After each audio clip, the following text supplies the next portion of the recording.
Let Paimon think. Where are some nice places we could go?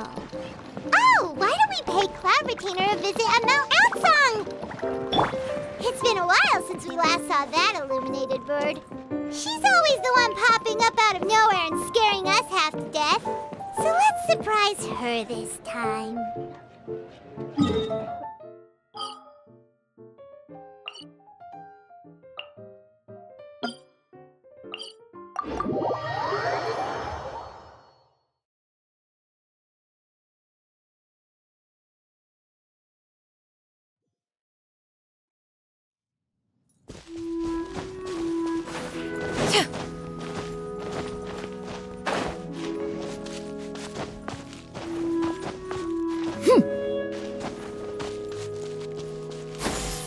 Skyward!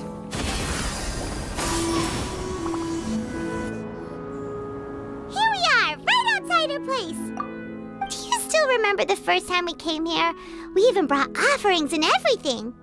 And when we told her that Rex Lapis had been assassinated, she immediately threatened to squash Liyue Harbor. Paimon thought she'd be impossible to get along with. But now that we've spent some more time together, she's really not like that at all. We probably don't need to bring any offerings now that we've gotten to know her pretty well, right? Still, Paimon's got some snacks around here somewhere, so if she really wants something, we could just use that. Huh? Traveler, did something catch your eye? Whoa, what a pretty lady. Is she also here to visit Cloud Retainer? Yeah, you're right. All it takes is one look and you can tell she's someone special. As expected of that bird lady, really. She must have a whole bunch of Adepti friends from all over the country. Okay, but if we're both friends of Cloud Retainer, then we're basically friends by association, right? Want to go up to her and say hello? Helping you make more connections is a part of Paimon's job as your reliable guide. Paimon's got this.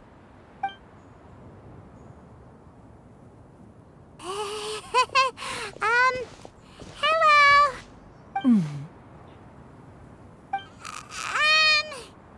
Paimon is Paimon, and this is the Traveler. Paimon doesn't think we've met, but we're also friends of Cloud Retainer. May we have the pleasure of learning your name, Madam Adeptus? You two... What is this tomfoolery? Has this shift in form so clouded your eyes that you no longer recognize one anymore? Wait, you're... Huh? You're the illuminated bird? But you look... human! How did that happen? Oh, donning human form is scarcely any test of one's abilities.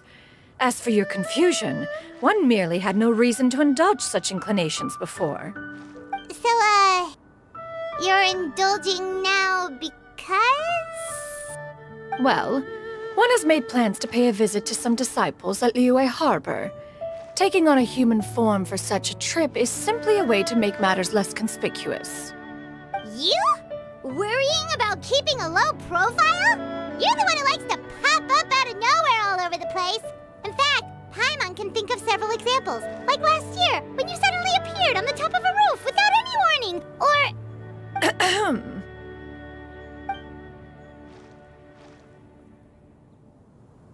Hey, didn't we agree not to bring that up unless she asked? Oh? So you have taken care to follow the proper rules of etiquette after all. Most commendable.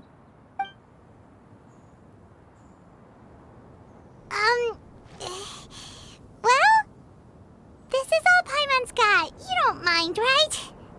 One has never found oneself lacking in basic comforts. On the contrary, it is the gesture that one values above all else. So long as you've shown proper respect and consideration, the quantity or quality of the gift is but a trivial matter. That kind kinda makes Paimon feel a little guilty for trying to keep them for herself. Anyway, where were we before you reminded Paimon about the gifts? Ah, right! So by disciples, you must mean Ganyu and Shenhe. It's also been a while since we last saw them. Maybe we can come too! One planned to extend the invitation even if you had not raised the matter yourself. Shenhe and Ganyu should be quite pleased to see you again. However, one would first inquire as to the reason behind your visit here. You have cause to seek one's company? Yeah, we just found ourselves missing you and wanted to see how you were doing. We were hoping you'd tell us one of your stories. Who knew we'd run into your human form while we were at it? Is that so? If there are no urgent matters at hand, then let us make haste for Liyue Harbor. Ganyu is likely still working at Yue High Pavilion, so that shall be our first stop. Sounds great! Then let's all go to Liyue Harbor!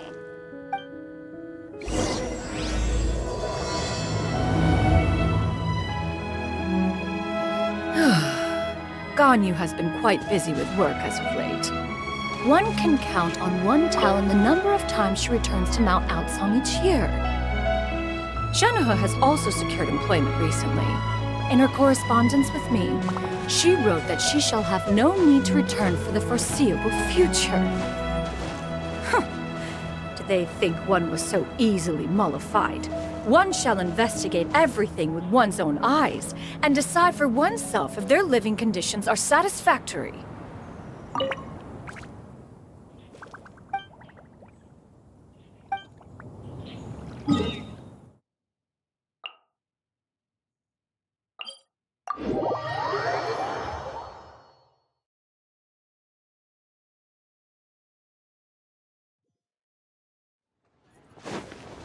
Yeah! Skyward! Scatter! Yeah! Skyward! Scatter! Yeah!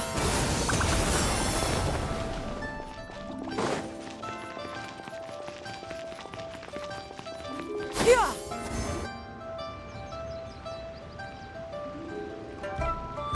We're almost at Way High Pavilion! Hey, do you think Ganyu will be shocked to see Cloud Retainer like this? Guess we have no idea if Shenhe and Ganyu have ever seen her in this form before. Wait, where did she go? Why are you just standing there, Cloud Retainer? Quietly now. One shall stay here. You two can go and meet with her.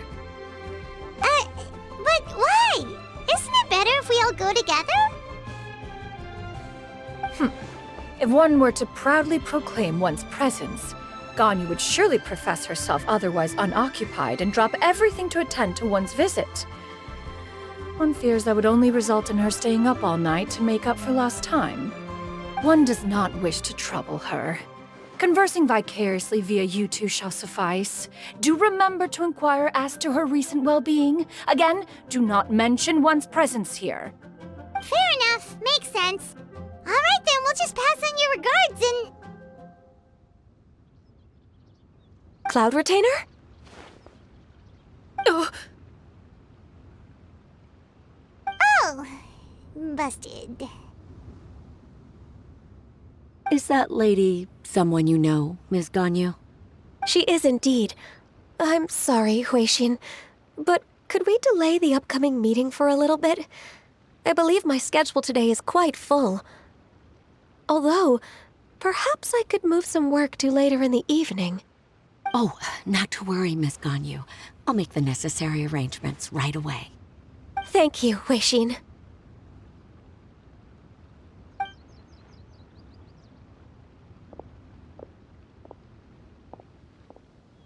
It's been a while, Ganyu. Greetings. What brings you here today? And Cloud Retainer, too. It's been quite some time since I last saw you in this form. you are quite mistaken. One is not acquainted with this Cloud Retainer of whom you speak. One is simply a mere mortal passerby. Huh? Seems she's not buying it.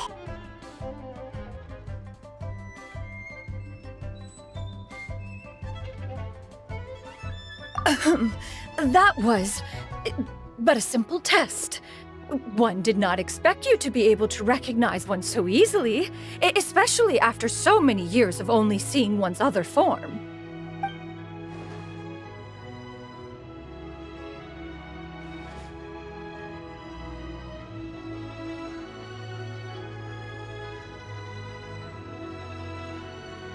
But recognizing you is, my responsibility as your disciple. An apt observation. One was simply passing by while attending to some important business. One thought it would only be fitting to pay you a visit while in the area. Wait, Paimon wasn't aware of any important... Cloud Retainer's right! We've still got something super important to do, so we can't stay here for too long today. Oh, is that so? But it's been so long since we last saw each other. One simply desired to see you and had no intention of interrupting your work. A quick conversation should suffice for today. A more involved reunion should wait until you find yourself less occupied. I understand. That should be fine. While one acknowledges the amount of work that you have to deal with every day, one must also remind you to rest. Though Adepti blood flows through your veins, excessive exhaustion will still cause grave harm to your body. It still makes one nostalgic to see you as you are now, respected and independent. When you were young, you oft begged one to cuddle you to sleep when you suffered from nightmares. Cloud Retainer! Stop! If you insist. We are running short on time regardless, so one will refrain from going into each and every story. Why don't you continue your conversation? One shall simply stand by and listen. Wow, you've been to so many new places since the last time we spoke. If you ever need anything, please just come find me at Uehai Pavilion. Also, forgive me for my presumptuousness, Cloud Retainer, but if you plan to continue appearing in this form, don't you think it'd be helpful to adopt a human name? A human name? Huh.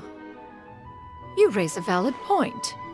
Considering the sheer extent of one's renown, Cloud Retainer is surely too recognizable as a name. You really think so? Not that you're not famous or anything, but that famous?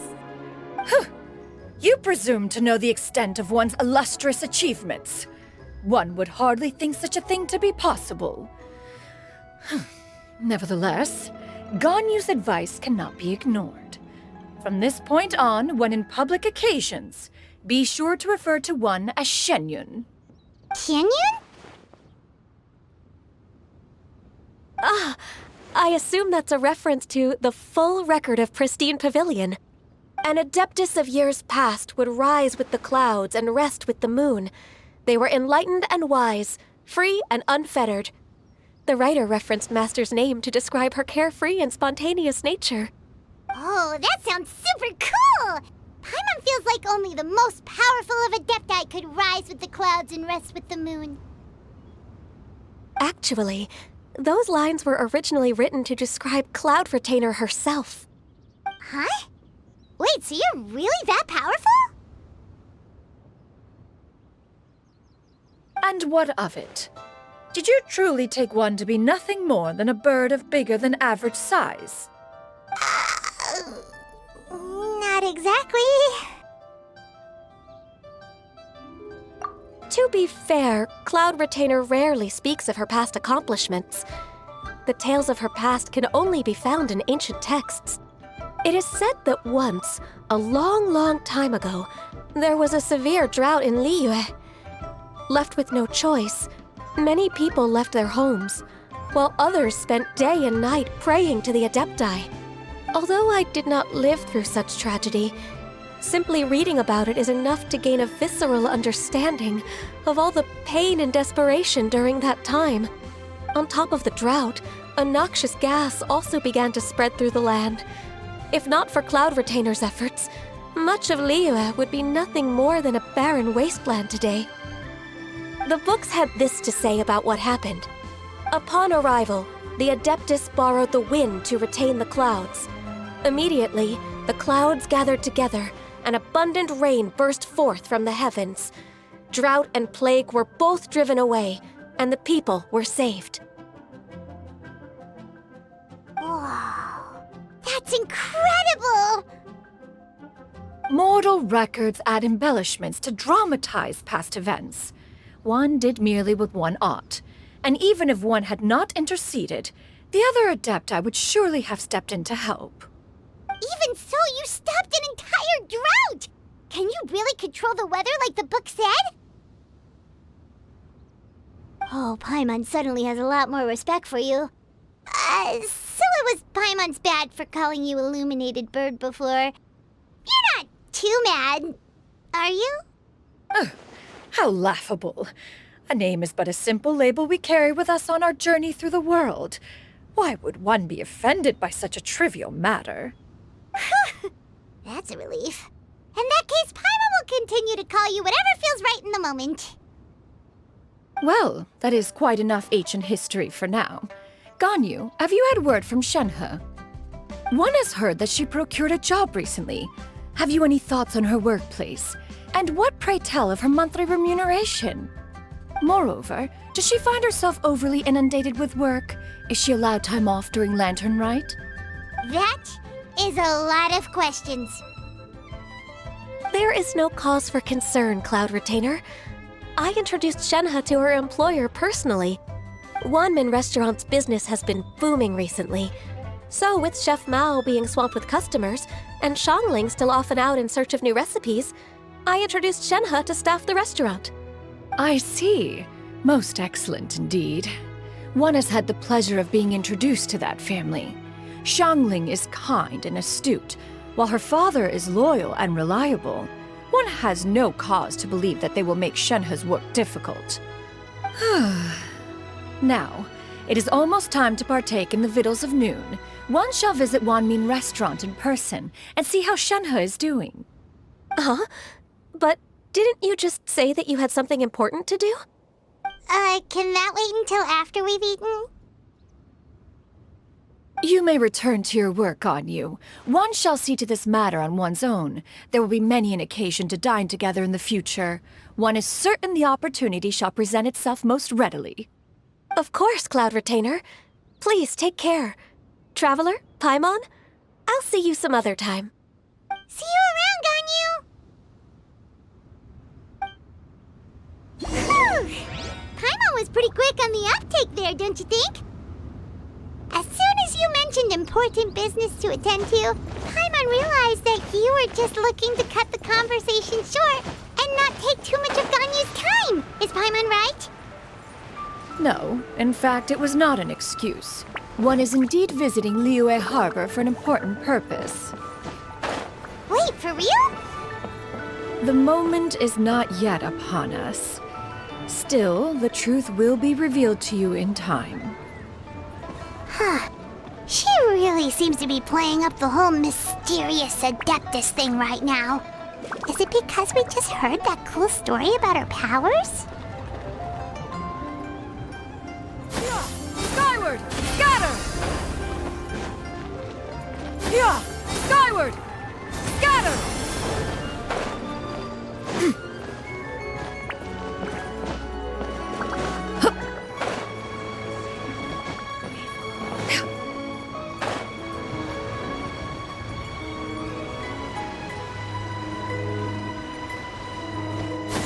Skyward! Scatter!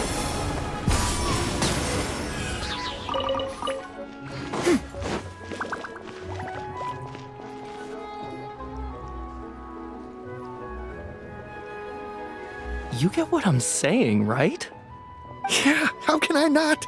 Not even fine food is enough to distract from the presence of a fine lady, eh? Oh, I'm far more interested in getting her details than ordering any dishes. Hey, how about you ask her? You do it. No. I think you should. Wait, she's coming. What can I get for you today? Greetings, miss. I was just wondering if you'd be willing to... What would you like to order? 2 servings of Mora meat to go. Good chat. Bye.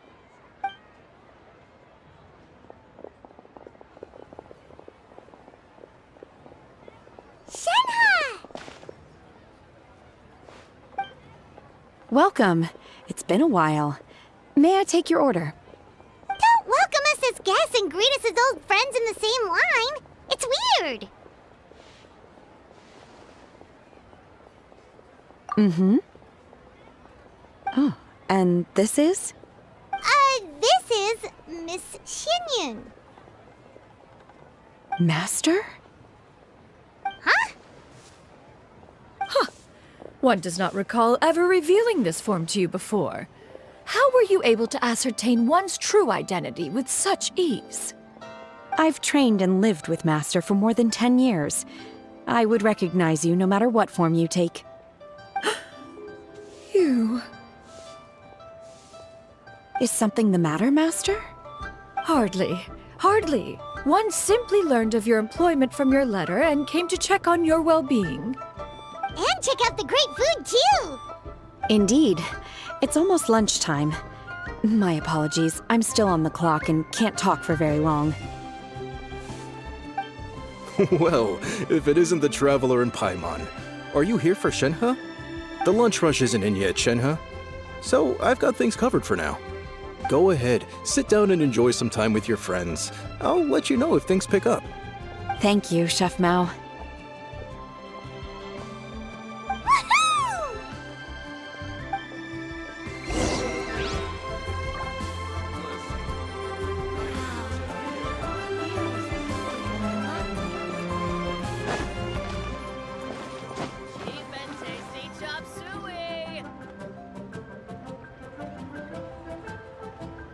Woohoo! It is just as one expected. The owner of Wanmin Restaurant is indeed a most reasonable and accommodating human. Still, the work here entails dealing with quite a varied group of people. Has this been difficult for you, Shenhe? It's been manageable so far. I sometimes run into strange people, but I have figured out a way to deal with them. Seems like you've been making progress. So by dealing with them, you mean... First, I try to talk sense into them.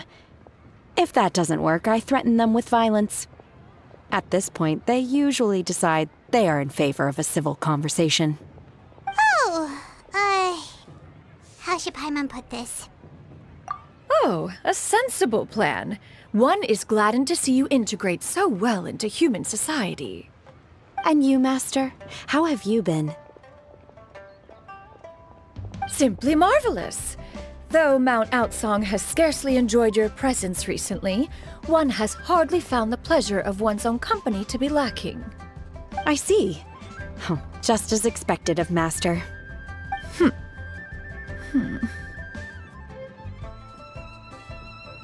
I have missed Master quite a bit too. Even though work has been busy lately, I've already had a conversation with Chef Mao about taking some time off soon to visit Master. Oh, you did? Do make note of such matters in your letters in the future. There's hardly a need to keep one in suspense. Whoa, her mood shot up just like that. By the way, Master, since you are in Liyue Harbor, have you had the chance to visit Ganyu? Indeed. She is similarly preoccupied with her work. There was time only to exchange a few simple pleasantries. Ganyu told us the story of Cloud Retainer's name. It was amazing. We never knew how powerful she was before. I see. In that case, allow me to also share a story about Master's past. Oh?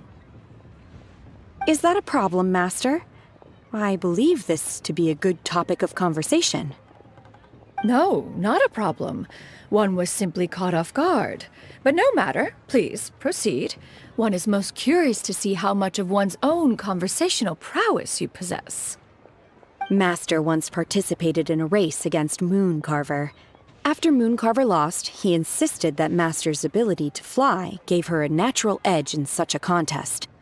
In response, Master agreed to forego flying in return for being able to use one of her devices in the race. Mooncarver accepted, only to find Master with a brand new device on the day of the contest. Huh. What kind of device was it? It was a mechanical vehicle made out of iron. What was it called again? Oh, an electro-powered bicycle? Oh, you refer to the bicyclical Thunderflashmobile. One spent 49 days conceptualizing and crafting it. It need only be infused with adeptal energy, and it can cover thousands of miles in one day. Oh, it boggles the mind why Mooncarver ever supposed he might best me in a contest of locomotion. Though he sprinted with all his might, he could barely keep up.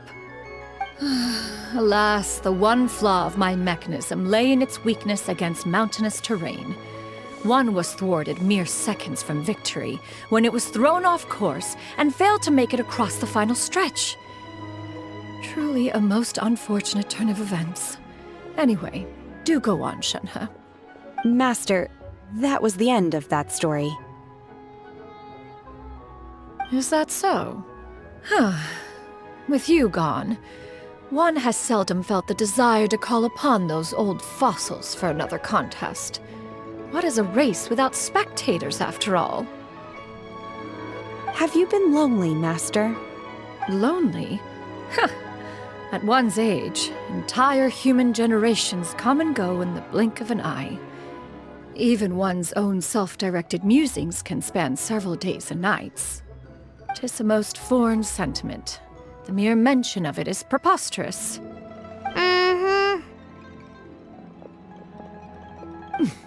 What is the reason for that look upon your face?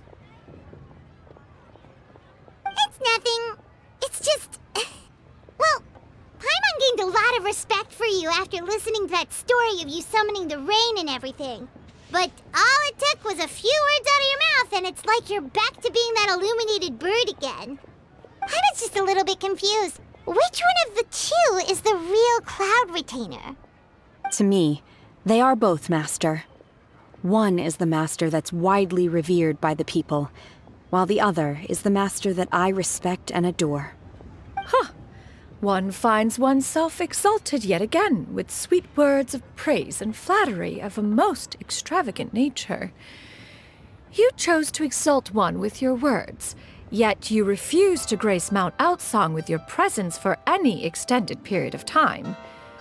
One would almost question the sincerity of your estimations. This is not to say that your words paint an inaccurate picture. One has always lived by a single ideal. Eschew all action and abide by no rule. One does as one pleases and speaks as one pleases. Others may critique or praise as they see fit, yet one places little weight in such judgments. She got like, what, 2 sentences of flattery from her disciple, and it's as if her ego is about to burst. Do you have any empty tables?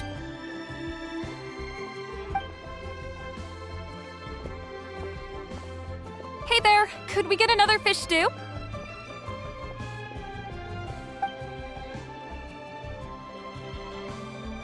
I'm hearing more guests come in. I should get back to work. All right, good luck with the lunchtime rush, Shenhe. I'll try my best.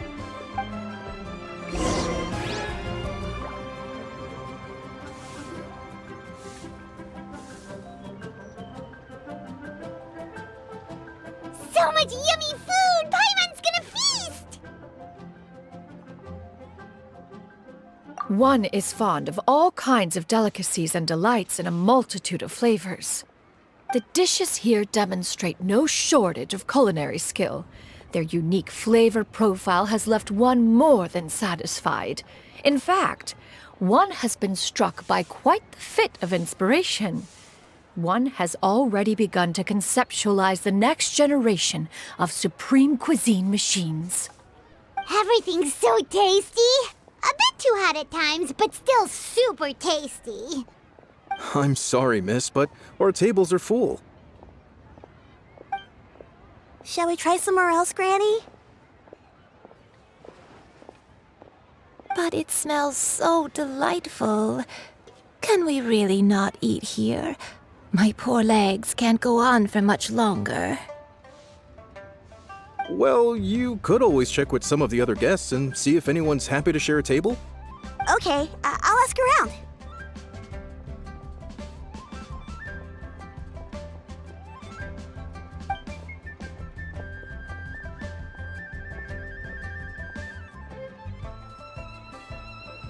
Excuse me.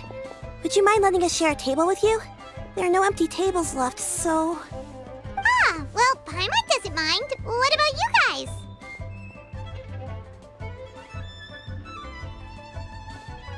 Great! Thanks so much. My name is Xianyun, and this is my granny, Yuendai. Granny?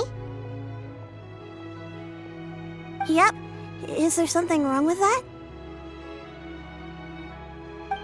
No, Paimon's just a bit surprised. She looks so young. Yeah, a lot of people compliment Granny on her youthful looks, but she's actually much older than she appears.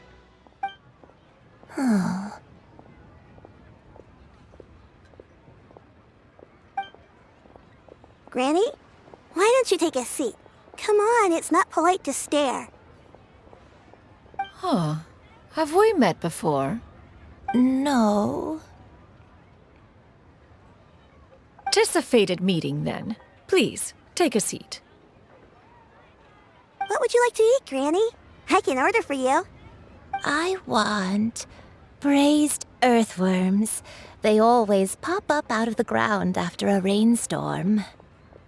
No, not this again. Granny, there's no braised earthworms on the menu. Braised earthworms? Well, that sounds weird. Do people actually eat that?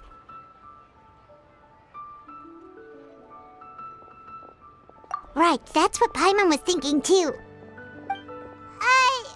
Need any help? Help? Oh, do you mean with Granny? Thanks, that's nice of you to offer. Granny has pretty bad dementia, so her memory's getting worse all the time. She's always saying things that sound kinda confusing. Actually, her memory's been bad ever since I was little. But it's gotten so bad lately that I even have to remind her who I am every morning.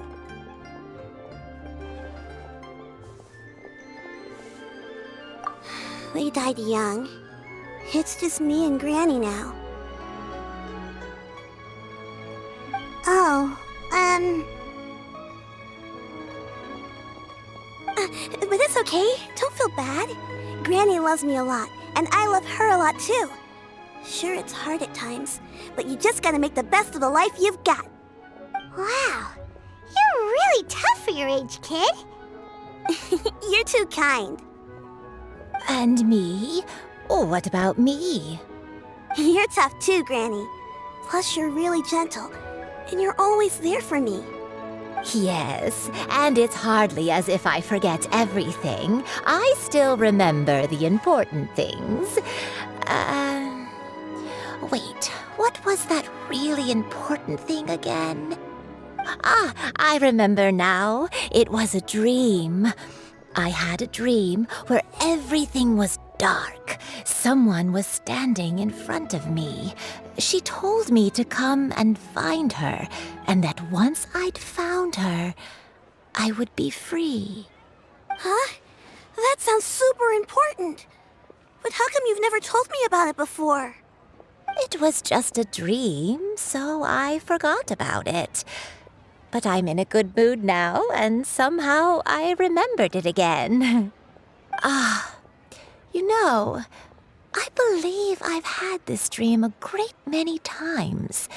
But just how many times have I had it? Now that I do not remember. Wait, so you have a reoccurring dream where someone's talking to you? That sounds spooky. Oh, does that mean you're possessed?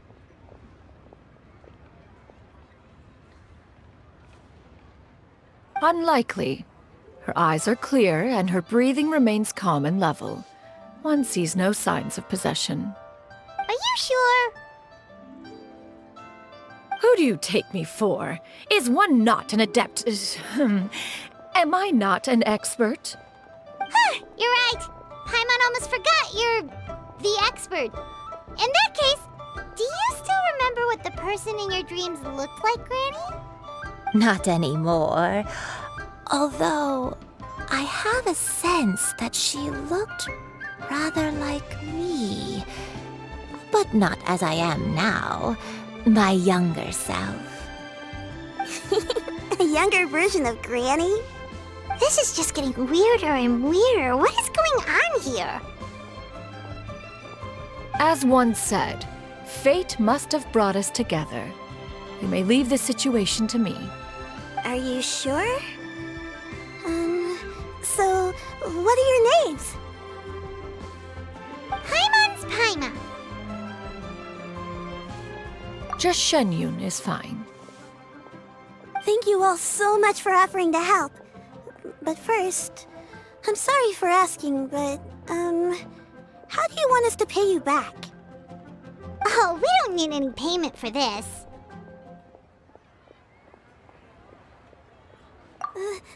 Thank you so much. You're welcome. But Miss Xianyun, what exactly can we do to help out this granny?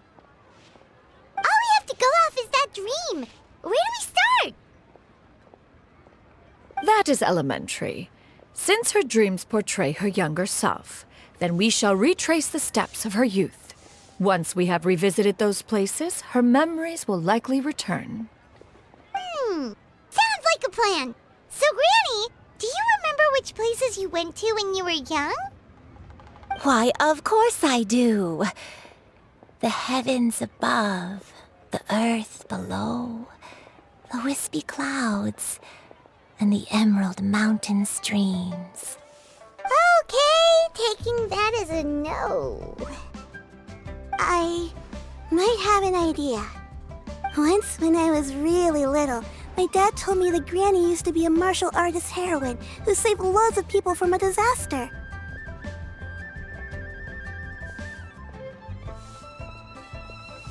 If it's true, then maybe they wrote about it in the history books or something. A martial arts heroine? Oh, Shinjo knows tons about Liyue's chivalric traditions. If anyone knows about the heroes of the past, it's him. Let's go find him at the Xianyun Commerce Guild. Are you leaving already? But I'm still hungry. I'll go order some food, Granny. If there's nothing on the menu you especially want, I'll just get a few different things. It seems we must part ways for now. The Traveler and Paimon are bound for the Xianyun Commerce Guild, while Yuendai and Shuyu shall remain here and partake of their lunch. As for myself, I have matters to discuss with Streetward Rambler. Streetward Rambler? Oh, you mean Madam Ping! Precisely. Let us meet at Yujing Terrace once you are ready. For this price, the food is unbelievable. Always wanted to try this place. Today is my treat.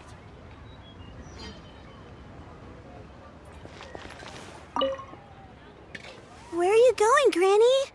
Don't you like the food? Fresh milk. I need to buy you some fresh milk. Milk? Why? You need to drink milk before eating, or the spicy food will make you cry. Hush, little one. Don't cry. Granny, you're forgetting things again. I'm not a little baby anymore. I can eat spicy food now. Even the super spicy dishes, like their fish stew. I can eat 2 whole bowls, no problem. Wonderful. Oh, wonderful. My darling granddaughter is all grown up.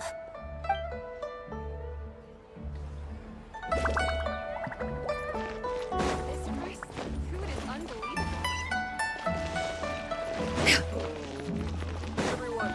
Yeah! Skyward! Scatter! Skyward! Scatter! Yeah! Scatter!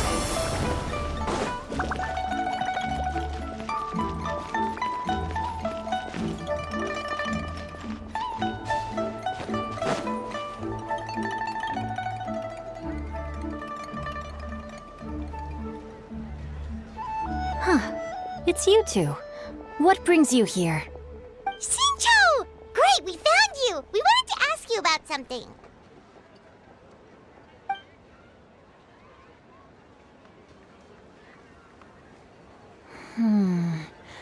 That's not a whole lot of information to go off of. I don't know if I can say for sure.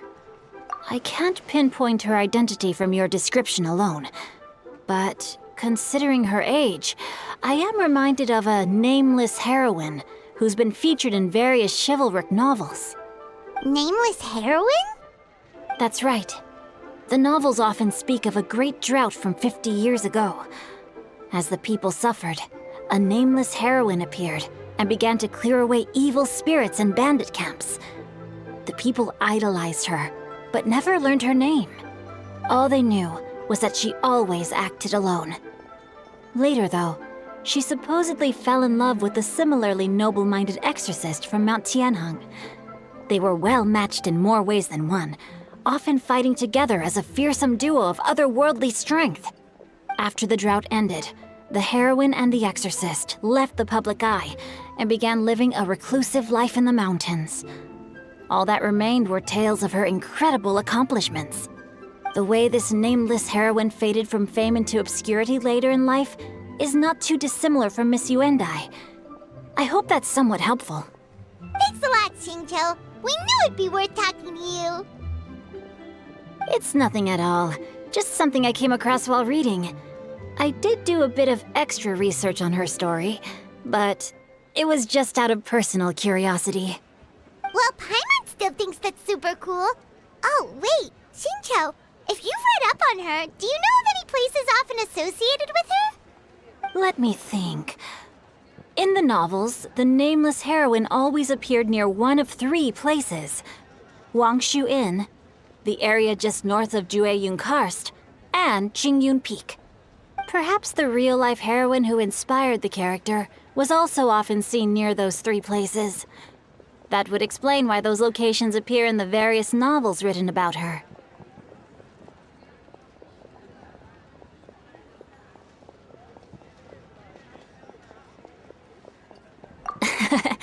You're welcome. To be honest, I found some parts of the story confusing when I first came across it. If Miss Yuendai was indeed the original inspiration for the character, she may just be able to help me put the pieces together. It's rare for a chivalric hero to fade into obscurity during their lifetime, even after retiring from the public eye. But no one ever saw or heard from the nameless heroine again. There were even rumors that she became extremely ill. I've never understood why someone would go to such lengths to erase themselves from public memory. It's almost as if she was trying to hide from something. There's probably far more to the story than what's been written. We'll be sure to tell you if we manage to uncover the truth. That's a deal. Perhaps, behind the truth of it all, there lies a story more fantastical than any work of fiction. Paimon feels like we just learned so much from Xinqiu. A drought, a nameless heroine, a life of seclusion. Wait, why does the story sound super familiar? Oh, right! There's a drought in this story, too! Xinqiu, are droughts super common in Liyue or something? Well, they used to be. But people have long since developed methods to prevent them, like by cultivating the soil or digging canals. So while droughts do happen from time to time, they are rarely regarded as true disasters. The drought 50 years ago is probably one of the worst we've had in the last several centuries. The crops withered, the streams ran dry, and the monsters in the mountains became rabid and agitated. Countless caravans were attacked, and people who lost their homes came together to form bandit groups. What started as a natural disaster soon became a human tragedy as well. That sounds awful. Yeah, and that's exactly why the nameless heroine was so beloved. She must have been someone of true integrity, to do so much for the people while asking nothing in return. Still, as terrible as that drought was, it was nothing compared to the truly calamitous disasters that befell this land in ancient times. They say that back in those days, disasters were both more severe and more common. Only the strongest of Adepti could hope to dispel the ruin and devastation. Do you have any other questions? We're good for now. We're just going to head back and meet up with Miss Xianyun and the others again. Paimon hopes that Granny Yuendai will be able to remember more of her past. She used to be a great hero who saved many people. So sad that she can't recall any of it. Anyway, we'll be off now. See you some other time, Xingqiu. Thank you so much for your help. It's no problem at all. Safe travels.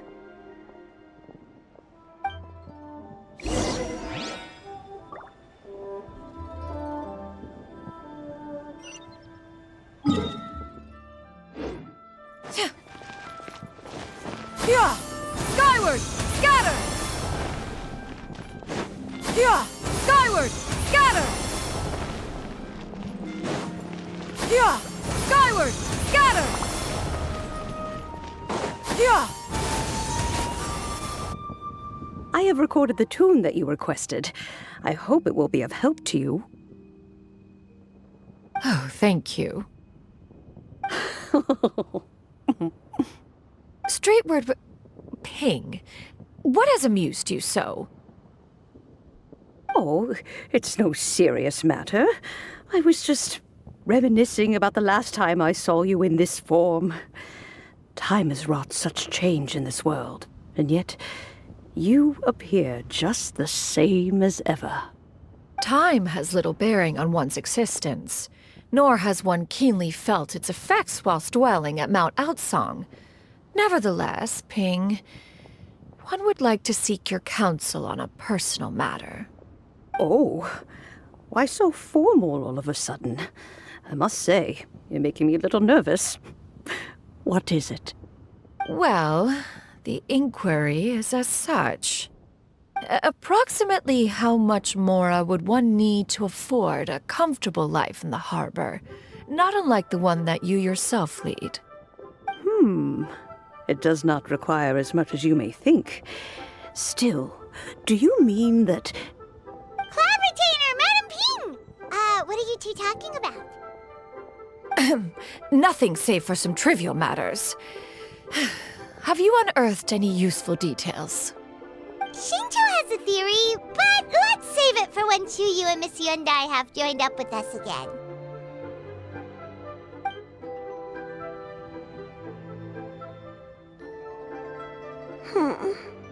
Do not be troubled, young lady. Here, have some tea. Thank you so much. What do you think, Chuyu? Does it match up with what you know of your granny? According to the story, the nameless heroine eventually fell in love with an exorcist from Mount Tianheng. Maybe that's my grandpa. I don't have many memories of him, but there was this one time I found a box in our attic full of a bunch of weird sigils. I think so too. Granny might remember something once she's returned to a familiar place. What marvelous tea. I can taste the dew's sweetness in this cup. It's as if I was taking a stroll in the mountains, thoroughly one with nature and at peace. Is that so? Then please drink as much as you like. There's no need to hurry. At our age, it's always nice to slow down and take the time to appreciate pleasant conversation among friends. Thank you.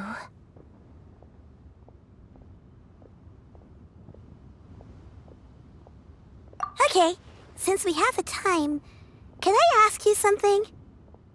Sure thing. What would you like to know? I have a secret I want to tell you. Let's go talk over there.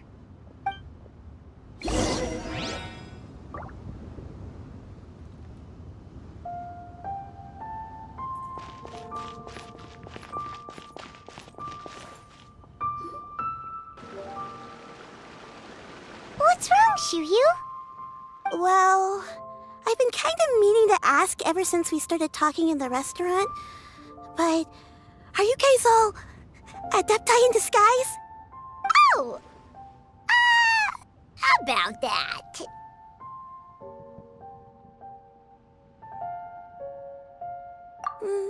Well, you guys just seem super special. Plus, I think I might have heard Miss Xianyun call herself an adeptus. Oh, must have been a slip of the tongue. Xianyun, since you were the one who, misspoke, maybe you can explain to Xiyu here what you really meant by that. One is indeed an adeptus. Is that of some concern to you? Huh? I knew it.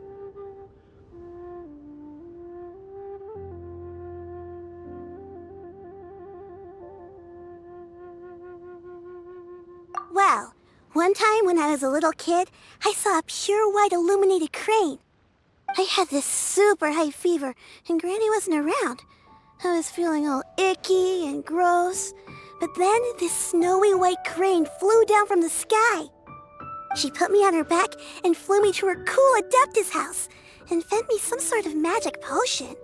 When I woke up, I was already back in my bed and my fever was gone. I really wanted to thank her, but I was too sleepy to stay awake, so I never got the chance. So, I just kind of wanted to ask if maybe any of you have ever met an Adeptus like that? A pure white illuminated crane? The only two we've ever met are blue and white and black and brown. Have you ever met one that's pure white, Cloud Retainer? Never has one met an adeptus with such features. One surmises such a description is but a hyperbolic embellishment that oft results from narrative accounts. That's weird. Was it really just a dream then? Well, even if it was just in my head, it doesn't matter that much anyway. All I really want is to help Granny recover her memories. I'm really grateful for all your help. Leave it to us! Now that we know the 3 locations, we just need to visit them one by one. Let's go to Wangshu Inn first. Okay, I'll go get Granny.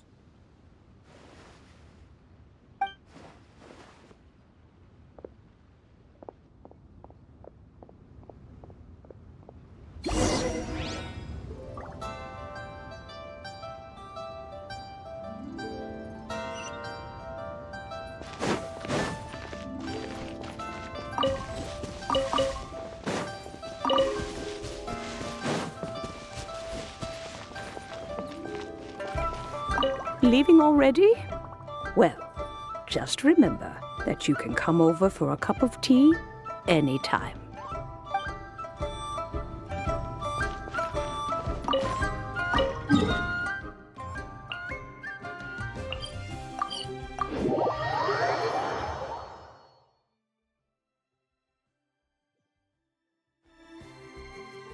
Wangshu Inn. Wangshu Inn. Do you remember this place, Granny? Yes. The fish here is very delicious. And if you look out into the distance, you can always spot a bird that's been left behind by its flock. I believe I used to have a room here. It had a window. Yes, I spent a lot of time looking out that window. Which room was it again? Let me look. I'll come with.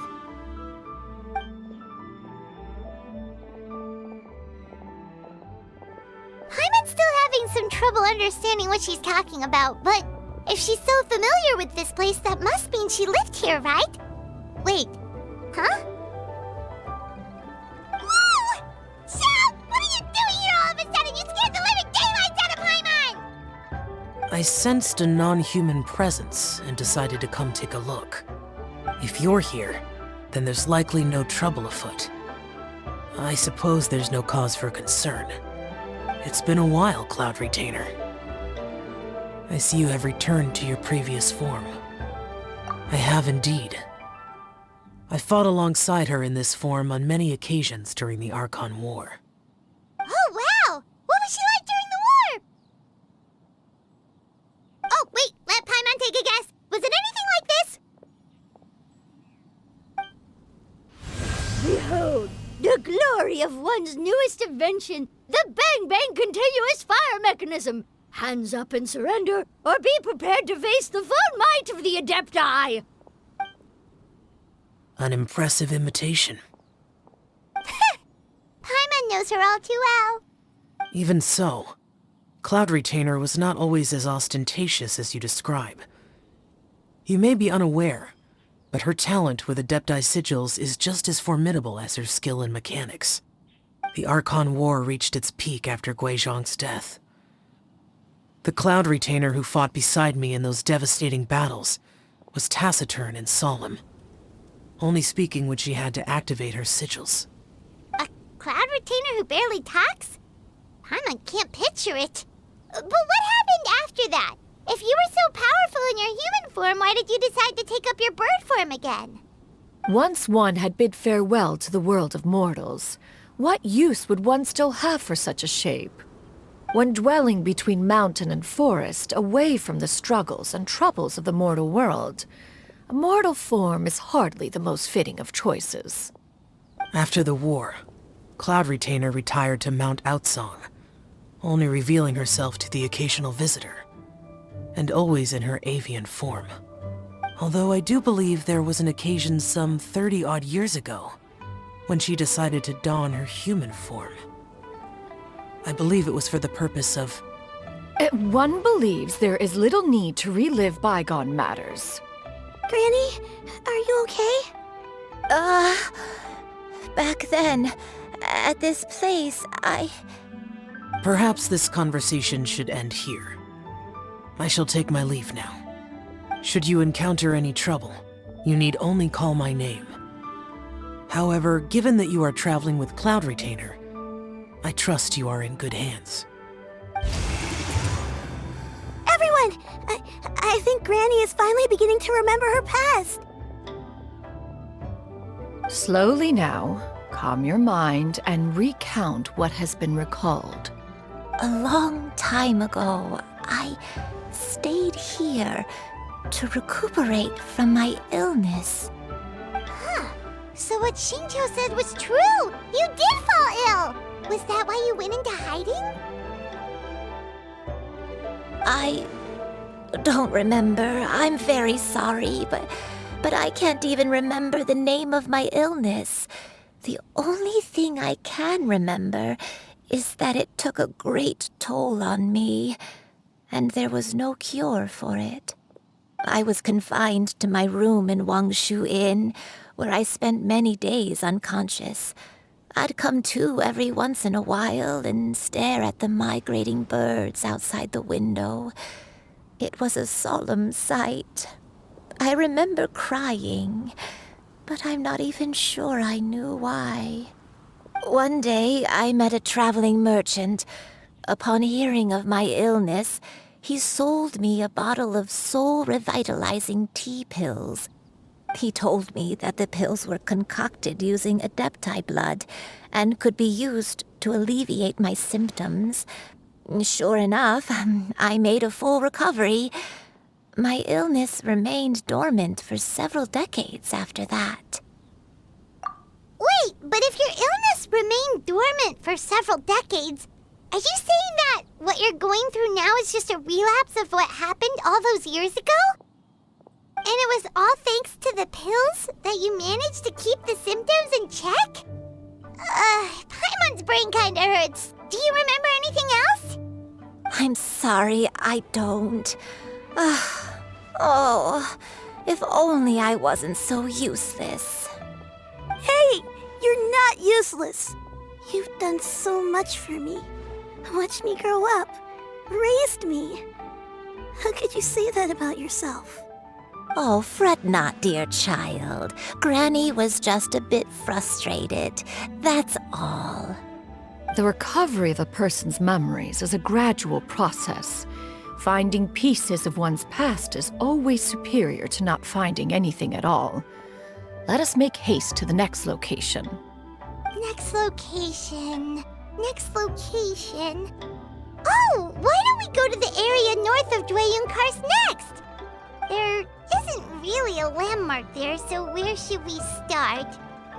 Oh, Paimon's got it. Let's check out the houses in the area first. After all, if she was there for any length of time, then she would have stayed somewhere, right? Oh, Paimon's really got her thinking cap on today. At this rate, we'll recover all of Granny Wendai's memories in no time.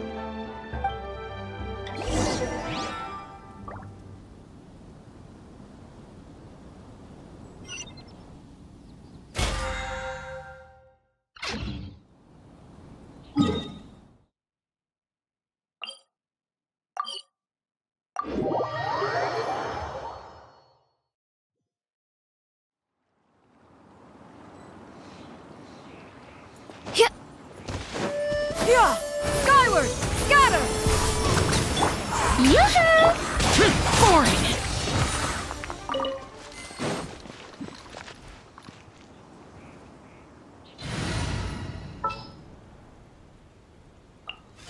Ready to do my utmost.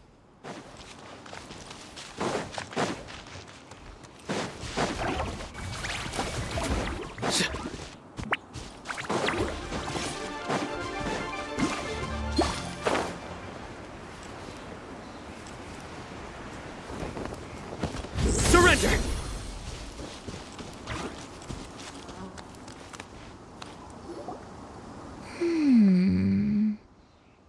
I don't remember this place at all.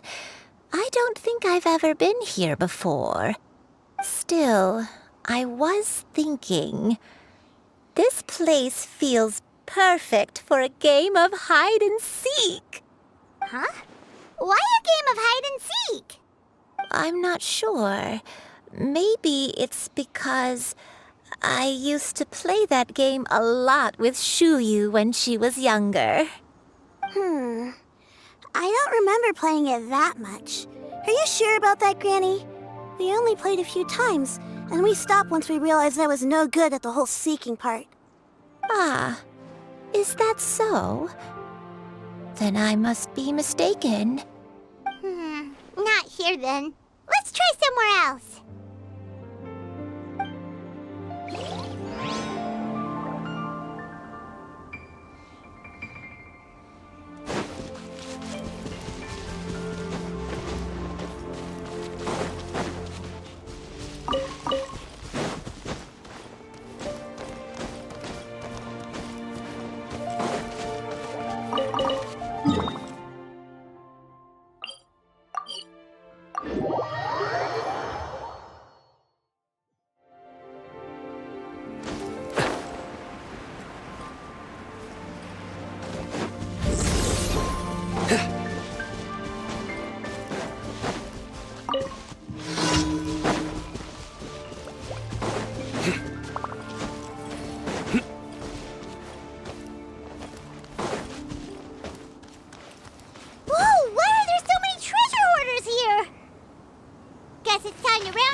To the Adeptus!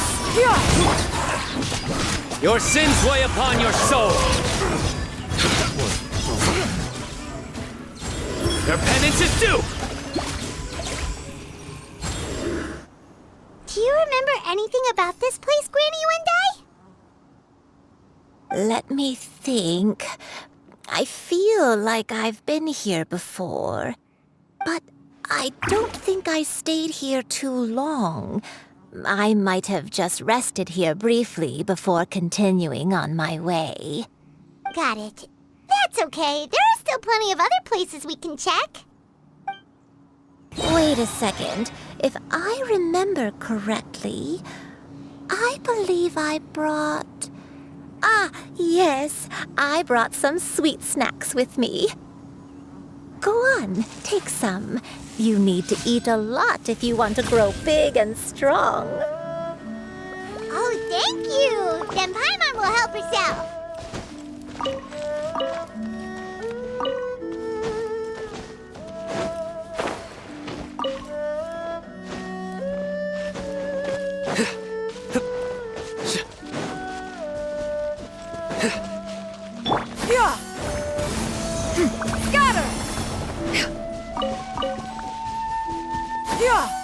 Skyward!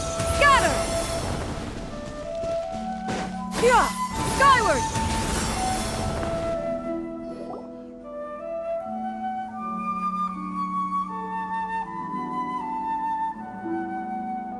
Paimon sees an abandoned house! Why don't we take a break over there? This place. It's...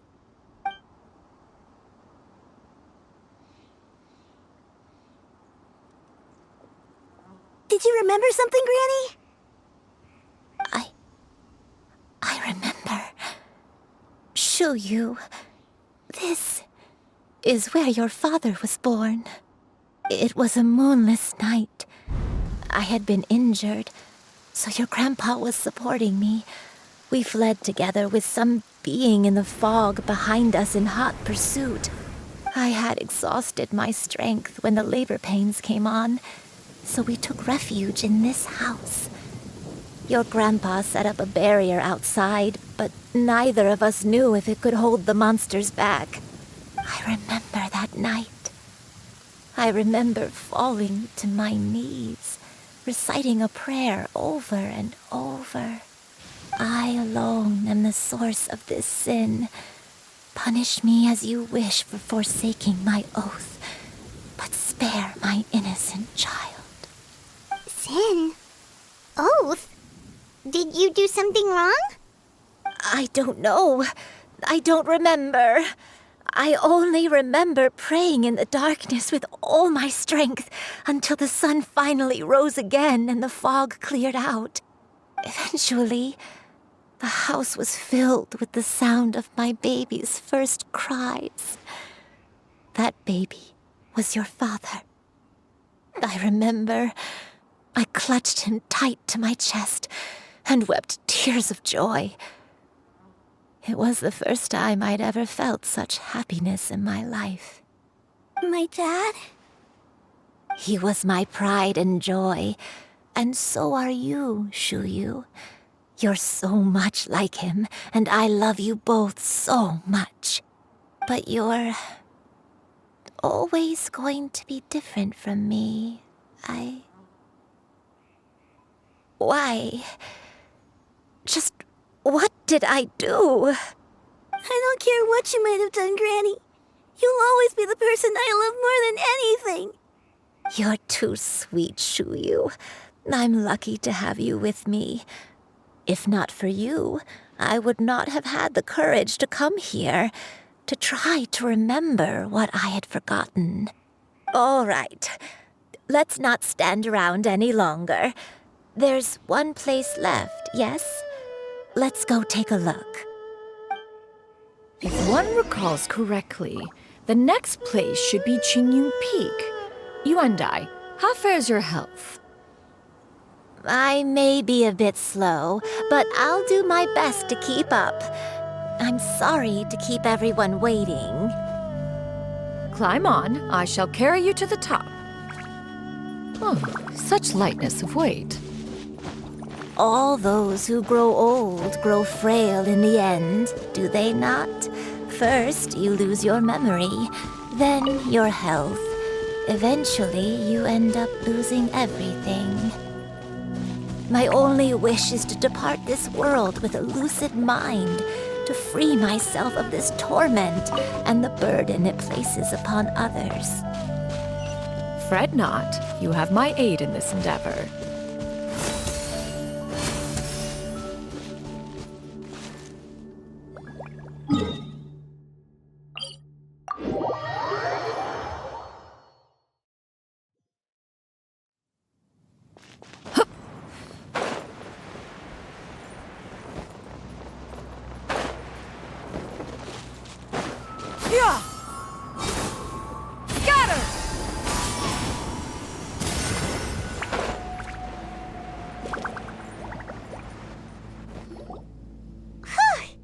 We're finally here.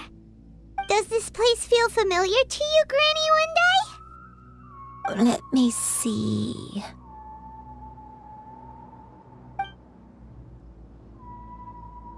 How strange. Have I lived here before? When we were at Wangshu Inn and the abandoned house earlier, though I couldn't remember everything, I still felt a sense of familiarity. I could easily picture myself in those places. But here, I don't have that feeling. Perhaps I did come here in the past, but it just didn't leave a strong impression on me. But did the stories get it wrong then?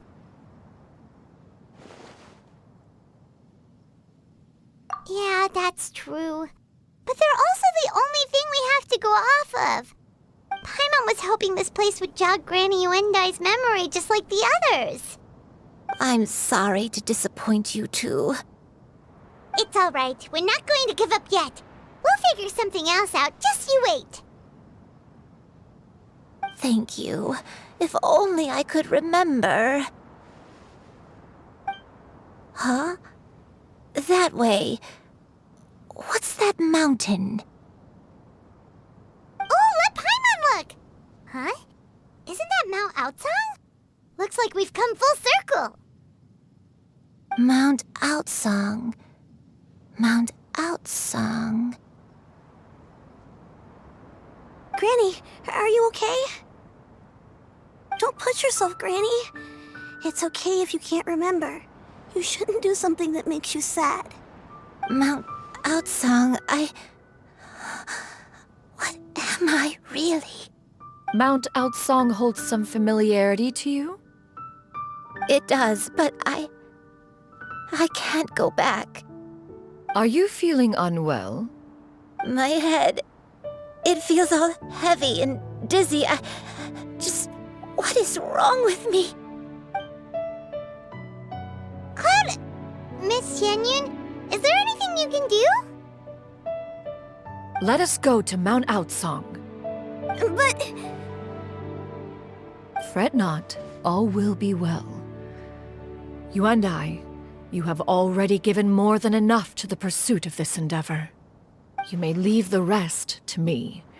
I've prepared something that can aid you in suppressing the fear in your heart and restoring your lost memories. It currently resides at Mount Outsang. Wait, really? When did you do that? I never leave anything to chance. All will reveal itself when we arrive.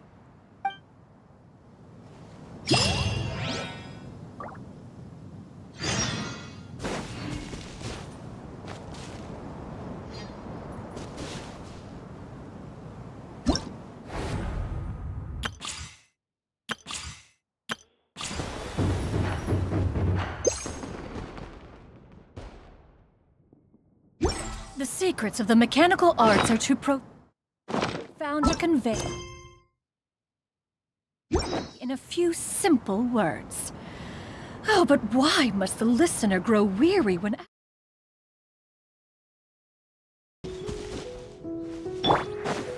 Yeah! Yeah! Skyward! Scatter!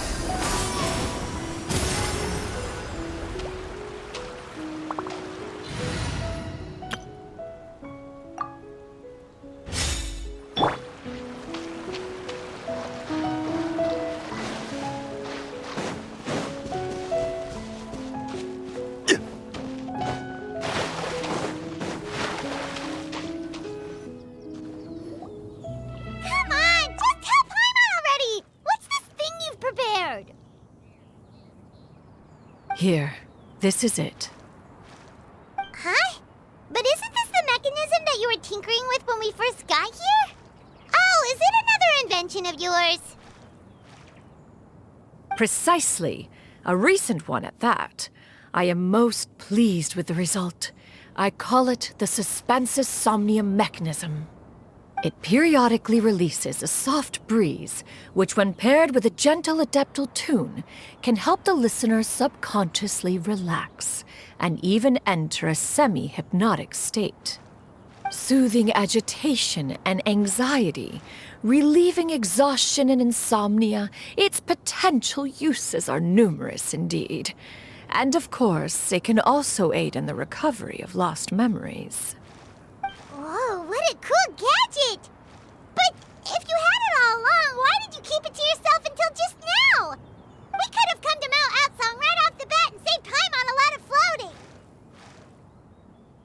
preposterous.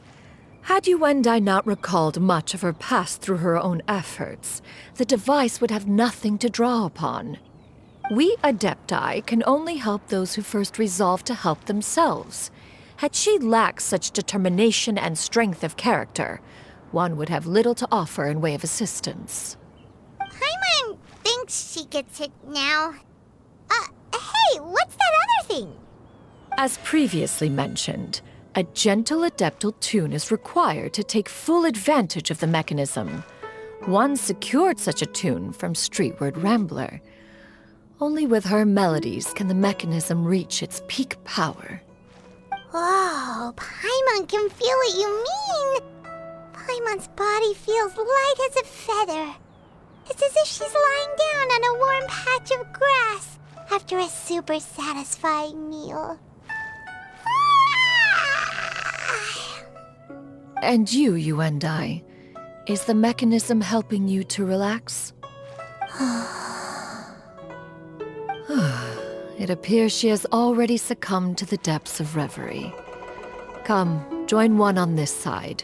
We shall give her some time to herself.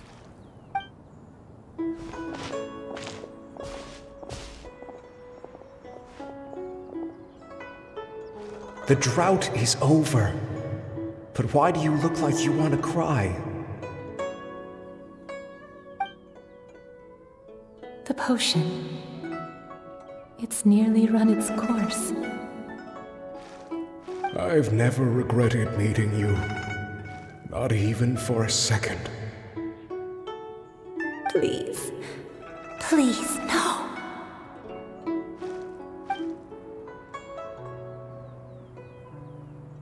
Have you forgotten?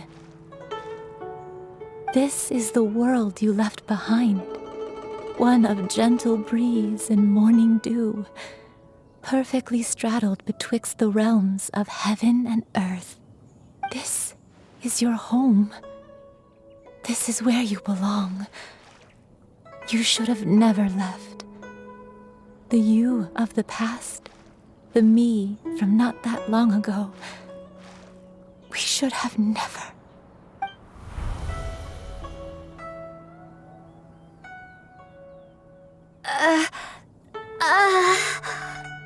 So that is the truth. No wonder this place is so familiar. Granny!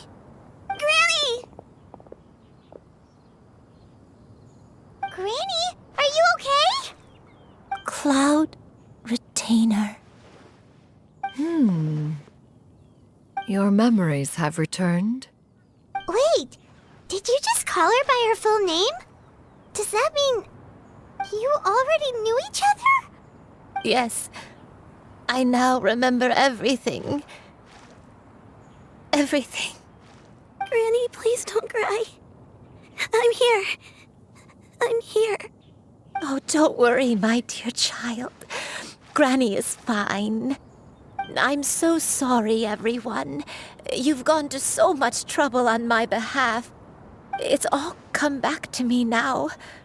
The most important thing that I had forgotten was the truth of what I once was.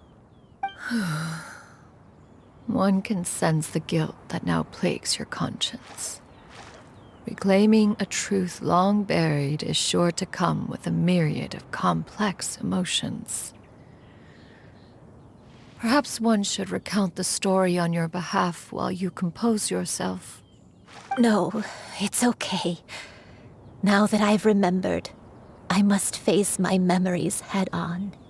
Shuyu, everyone, I cannot thank you enough for all your help.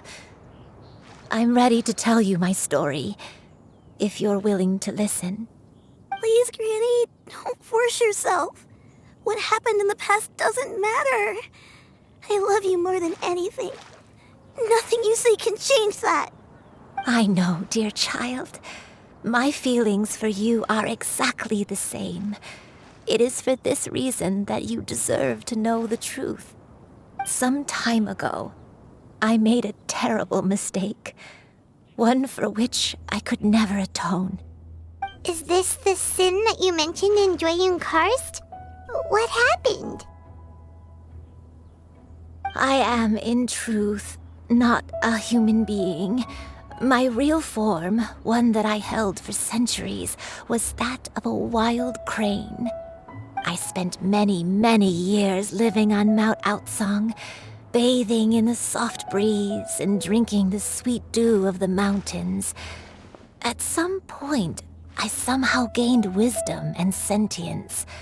The Lord of the Mountain, Cloud Retainer, became aware of my existence and began to share many stories with me.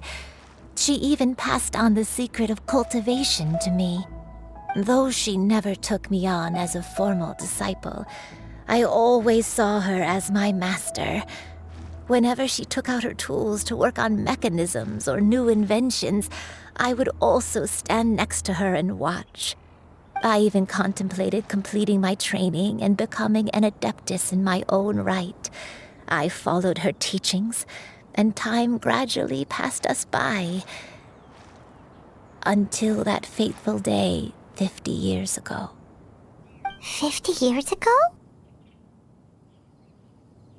That's right. Master regaled me with many stories of her past deeds. From them, I learned how she had saved people from a similar crisis in the past. She was the one I looked up to the most. More than anything, I dreamt of becoming an adeptus like her.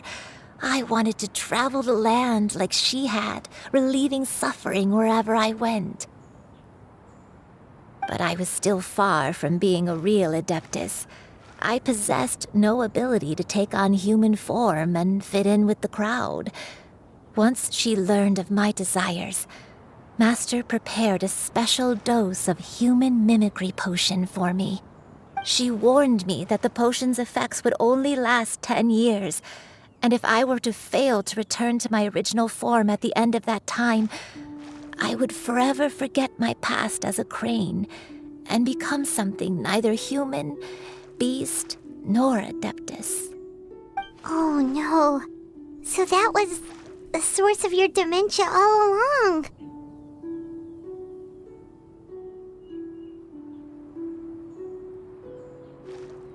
Was it because of Grandpa?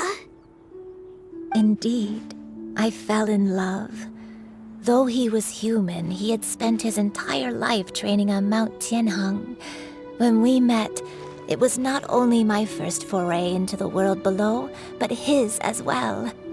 Although clumsy and impulsive as he was, you'd think he was the real strange bird among the two of us. But still, just like me, he cared deeply about the world and wanted, more than anything, to cleanse it of all pain and suffering. I could not help but fall for him. But my time continued to tick away. Those 10 years passed by in a flash. Yet I did not want to leave his side, so I... Oh no, what happened next? I committed an offense. I wanted to stay with him, even if it meant living a life full of pain and suffering, even if it meant that I would eventually turn into a monstrosity. I knew I had betrayed Master's hopes, but I was too ashamed to face her. So I wrote her a long letter instead and asked someone to leave it outside her abode. I was convinced that she would not support my decision, and I lacked the courage to speak to her face to face. In my shame, I fled and tried to hide from the world, such that no one would be able to find me again. But that was only the beginning of my troubles. I began to suffer from a strange illness. My memories became hazy and confused, and I could no longer keep myself awake. I understood that my pain was caused by my refusal to return to the life I was fated to lead. Along with my memories as a crane, I soon forgot the true cause of my suffering as well. I knew only that I had committed a sin.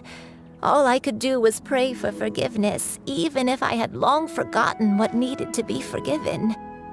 Looking back, I was beyond lucky to have come across that traveling merchant at Wangshu Inn. It was such a fortunate coincidence that we were there at the same time. If it weren't for those soul-revitalizing tea pills, I probably would have... Granny, what's wrong? Coincidence? Why did I ever think it was a coincidence? Tea pills concocted using the blood of an adeptus? No, it couldn't be. Master, don't tell me. Back then, that merchant was actually... Human custom would dictate the conferral of gifts to be in order when one's progeny is wedded, would it not? Consider the pills a symbol of one's best wishes. So when I tried to conceal my name and mistakes from the world and hide myself away in perpetuity, the only person I managed to deceive was myself. You knew where I was all along. One still remembers when you were but a fledgling. You possessed a certain fondness for a particular game. You would hide yourself among a group of wild cranes and ask one to pick you out from among the flock. One found you with such ease every time. 'Tis a truth most evident. One always recognizes one's own, no matter what form they may take. Wait! Paimon's confused! So, Cloud Retainer, you found Yuendai again? But how? When? And what happened after that? Perhaps it is now time for one to recount the rest of the tale.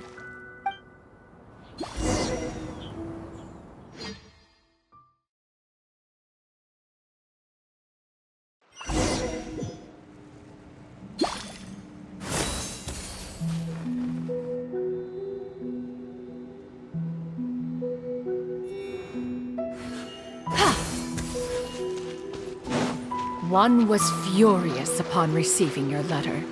Seized with anger, one set out to bring you to your senses.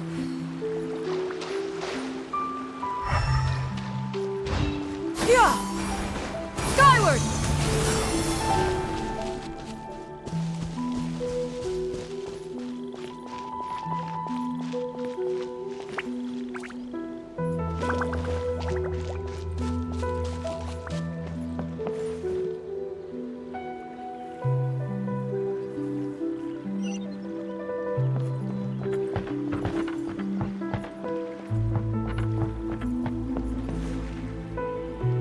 In truth, one had more than a few misgivings about your chosen partner.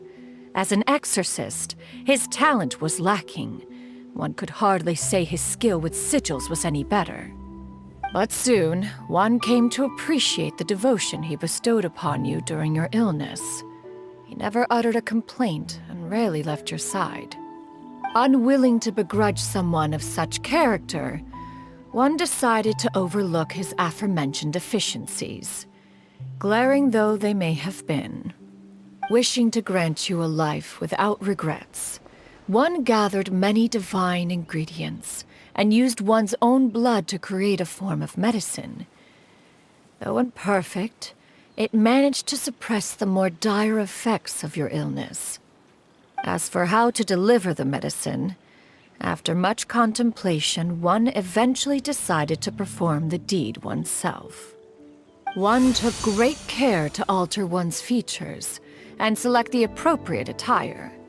Only after meticulous scrutiny did one finally set out for Wangshu Inn. As one expected, you were most ignorant of one's true identity. You showed not even the slightest inkling of recognition. One was quite torn. Should one have celebrated the success of one's disguise, or mourn the loss of your acquaintance?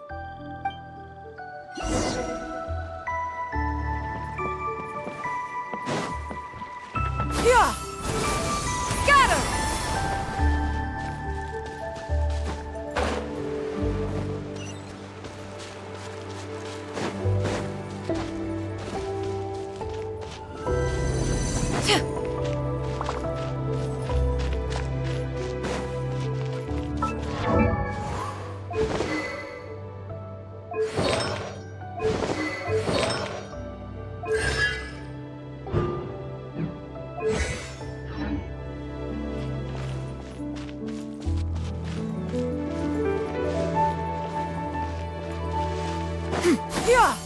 Nevertheless, one would speak to you about another matter, if you are amenable. Even considering your loss of memory, one was simply flabbergasted that you could so easily forget the consequences of consuming medicine infused with adeptal blood.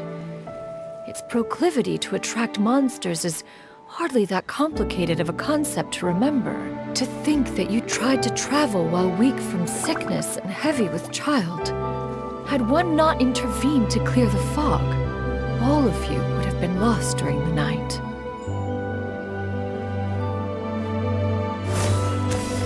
Yeah! Scatter!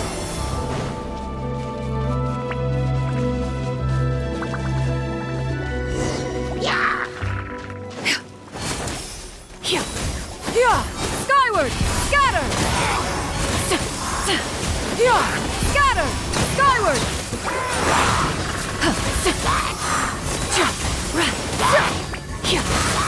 Yeah! Scatter! Skyward! Stray clouds converge!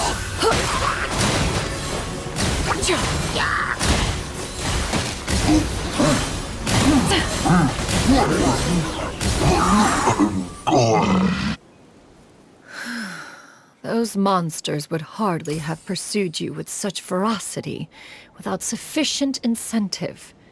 They were likely incited by the presence of godly remains. Said godly remains, in turn, were likely drawn to the trace of one scent on your body. One was, after all, an active participant in the Archon War. Some of the gods were likely shattered by contraptions of one's very making. In the end, one was relieved to see you endure through the night. At the break of dawn, one heard an infant's cry pierce through the air, and one saw you carefully cradle the child to your chest. Although certain mortal matters remain foreign to me, one could not help but be moved by your joy. To see you happy, that was more than enough.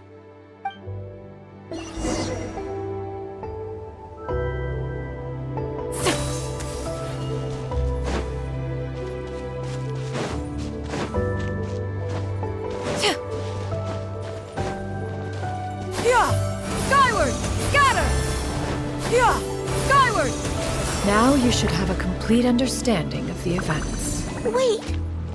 But if that's true, then the crane who took care of me when I was sick must also be... Ah, one had almost neglected to recount the absurdities of that tale. Yeah! Skyward! Scatter!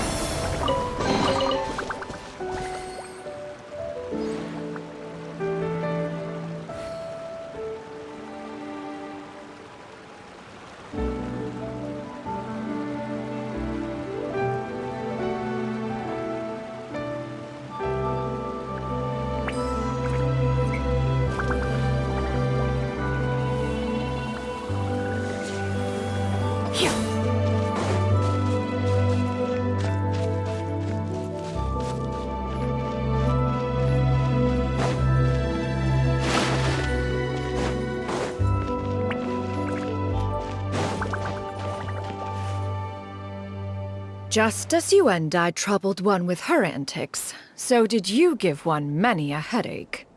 Upon finding you burning with fever, one made plans to bring you back to one's abode for treatment. However, upon seeing one's form, you began to cry, refusing to get on one's back. When one asked you why, apparently you believed that one could not possibly be a true Adeptus, because all illuminated cranes are white from tip to toe. One had no choice but to apply powder to one's body to conceal the variegated nature of one's appearance. You became more than amenable enough when one stood before you devoid of any other coloring. It bears mentioning, however, that as a crane, Xianyun was nearly entirely pure white in color. Though you had never encountered her in that form, you still recognize the essence of her being. Perhaps fate brought you two together in more ways than one.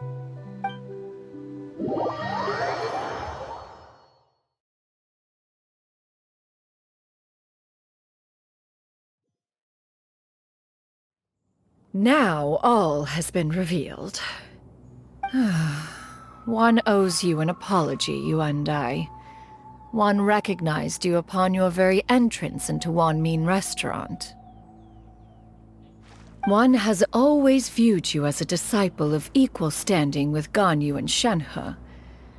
Indeed, one wished to bring your story to a satisfactory end with this visit to Liyue Harbor. Still, one could not reveal your identity right away. Had one simply informed you of all you had lost, all those cherished memories would merely have become the fictionalized account of another. Memories are most meaningful when recalled by those who lived through them. Would you not agree? Even if the process was painful and arduous to experience. Have you any further inquiries? Master, I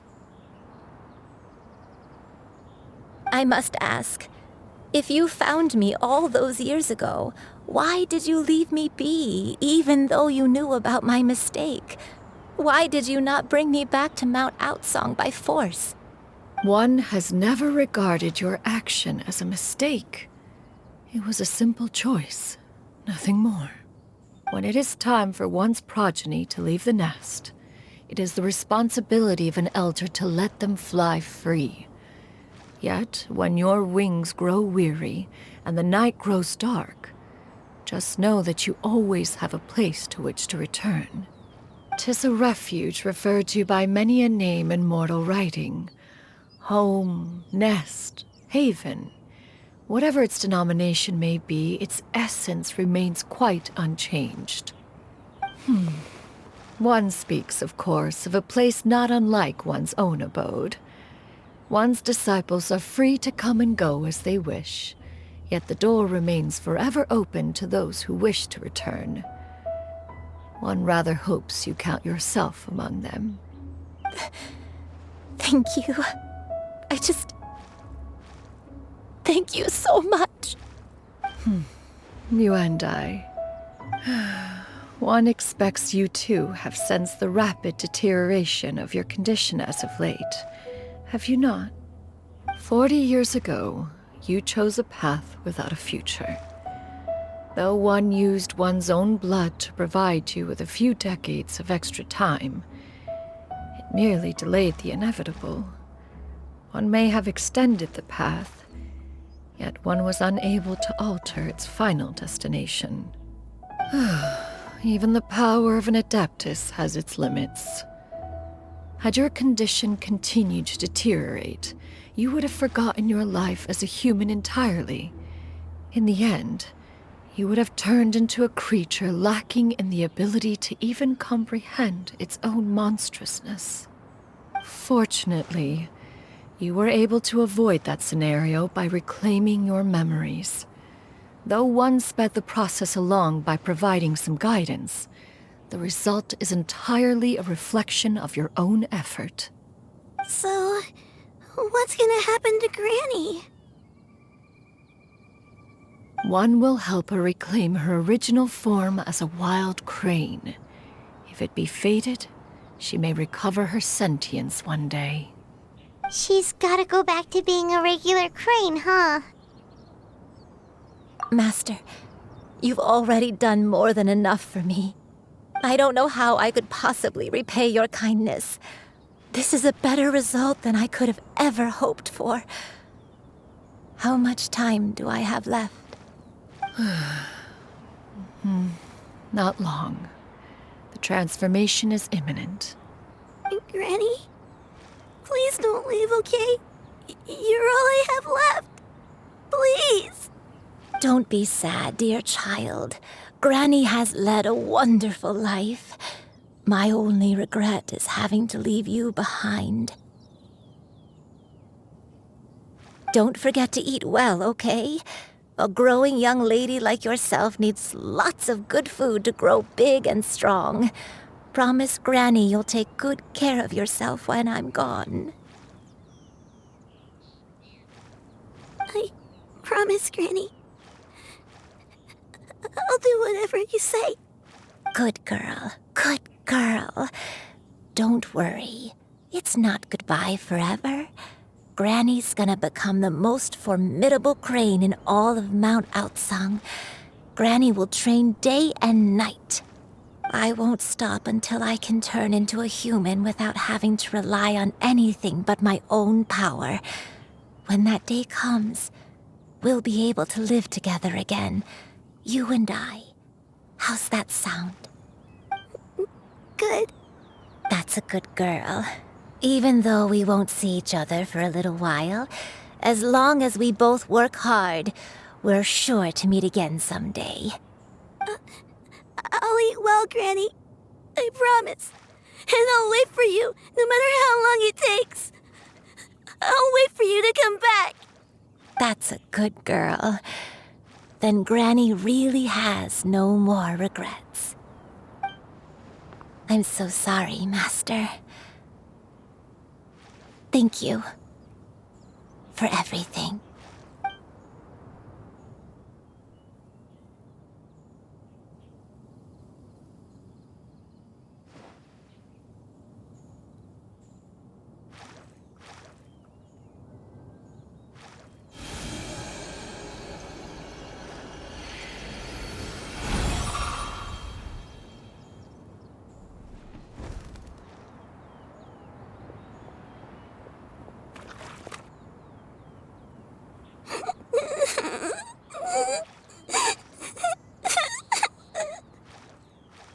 Xianyun. Let her be. At her age, crying is a natural, if not fitting, response to such an event. Tears are a necessary part of maturation. Sometimes there is scarcely a better vehicle to wash away the toll of stress and misery. Now that the issue has been resolved, you should also take a moment to relax. Give yourself some time to rest. Take a nap if you must. One will wake you in due time.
We would see each other again, that our days of separation would finally end, and all my troubles would be behind me.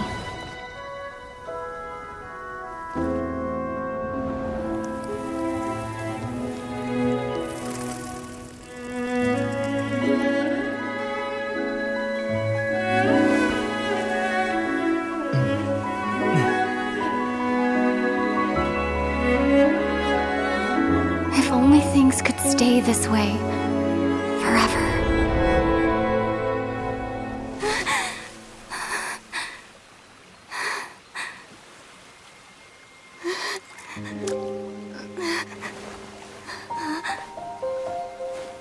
A nightmare?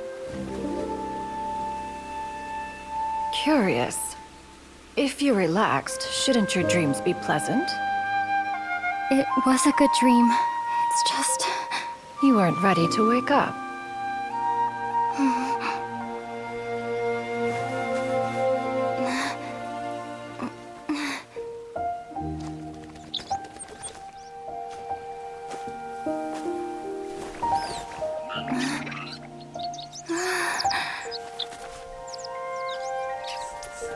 Eloquent as one may be, words of comfort are not one's strong suit.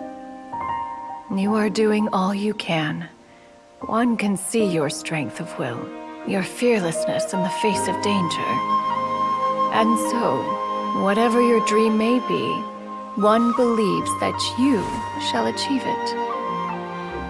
Of course, whenever the perils you face overwhelm you, or you become weary, one is always here for you. After all, as an elder, it is only right to look out for the young ones.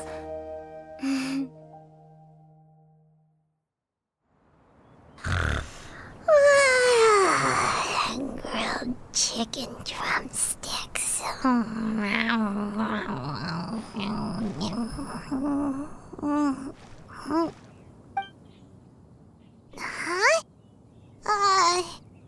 Was Paimon sleeping just now?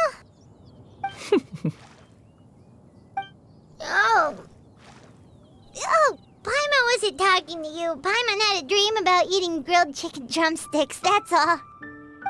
Madam Adeptus? Oh, Xianyun, you're awake. How do you feel? I feel a little better. Thanks. I know I'll see Granny again someday, so I don't feel so sad anymore. Madam Adeptus, could I ask you something? Would you take me in as a disciple? Oh, and have you reasons for this sudden interest? I know Granny thought what she did back then was wrong. She felt really bad about it. But without that mistake, I would have never been born. Even though Granny lost her memories, she never forgot to show me how much she loved me. So, I thought maybe one day I could become a cool Adeptus like you and help a whole bunch of people, just like Granny wanted to do. Upon some reflection, one supposes you are no mere mortal. The fact that Yuendai's blood flows through your veins is proof enough of that. If this is what you desire, one shall make it so. Thank you so much, Madam Adeptus. No, I mean, Master. Xianyun, are you sure about this? Paimon's gonna let you in on a little secret. We've seen Cloud Retainer's 2 other disciples, and they pretty much eat nothing but bitter herbs like Xianyun and violet grass.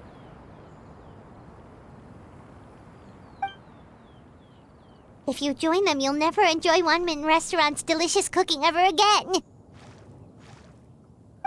How utterly preposterous.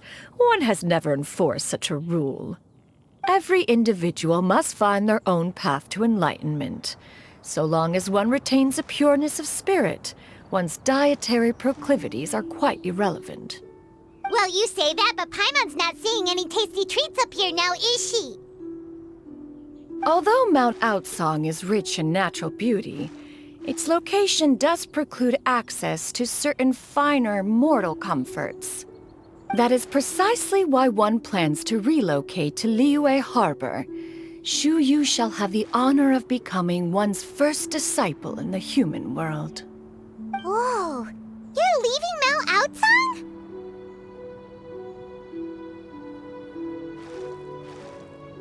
One has never concerned oneself with the location of one's residence. From the very beginning, one has sought only solace and peace. Yet in the end, all of one's disciples ended up in Liyue Harbor.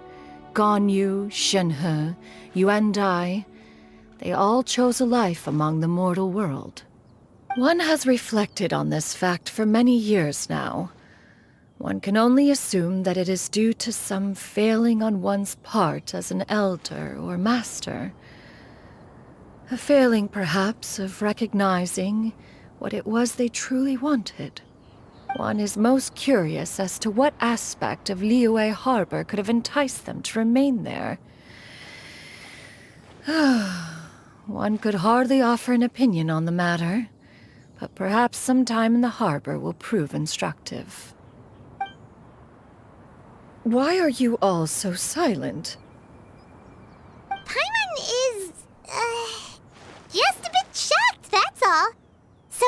Does this mean we can grab a meal together in Liyue Harbor sometime? One has precious little time to squander. However, if one finds oneself otherwise unoccupied, one would not be opposed to the idea. One will be assuming the identity of a human while residing in Liyue Harbor. You should take care to avoid disclosing one's true identity. Don't worry, we'll help you keep it a secret. So, when can we expect to start seeing you in the city? Perhaps in 2 days' time. One has some matters to see to before one's departure. Preparation is the key to success, after all. One plans to put up various items from one's collection for sale. The earnings should provide for a comfortable living in Liyue Harbor. One has already picked out a handsome property near Chuhu Rock. 'Tis no small purchase, but what is mortal life if not one expense after another? Seems like you've really thought of everything. Then how about we meet up in Liyue Harbor in 2 days? A sensible plan. See you then. Oh, also, why don't you take this suspense somnium mechanism as a souvenir? Anytime you should feel ill at ease in the future, you may try quieting your mind and sitting in meditation as you listen to its melodies. It might help you find a new perspective. Awesome! Thanks, Cloud Retainer! Hey, didn't we promise Xingqiu that we'd tell him what we found out? Should we make a trip to the Feiyun Commerce Guild? It's totally up to you. By the way, Xianyun, we have a friend who helped us learn a lot of information about your granny. Is it okay if we tell him the full story? Sure, I don't think Granny would mind. As long as you don't tell a whole bunch of people. I don't think she'd want too many people to know. They might go to Mount Outsong and start bugging her about it. Granny needs to focus on her training, you know? But telling a friend or two is probably fine. No worries, our friend can keep a secret.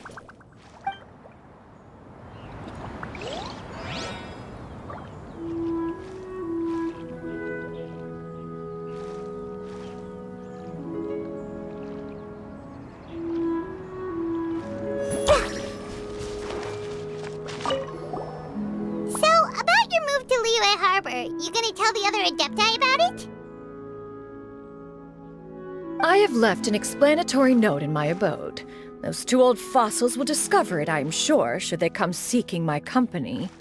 Considering their recent penchant for going off on private escapades, however, I find myself caring little for how they shall receive this news.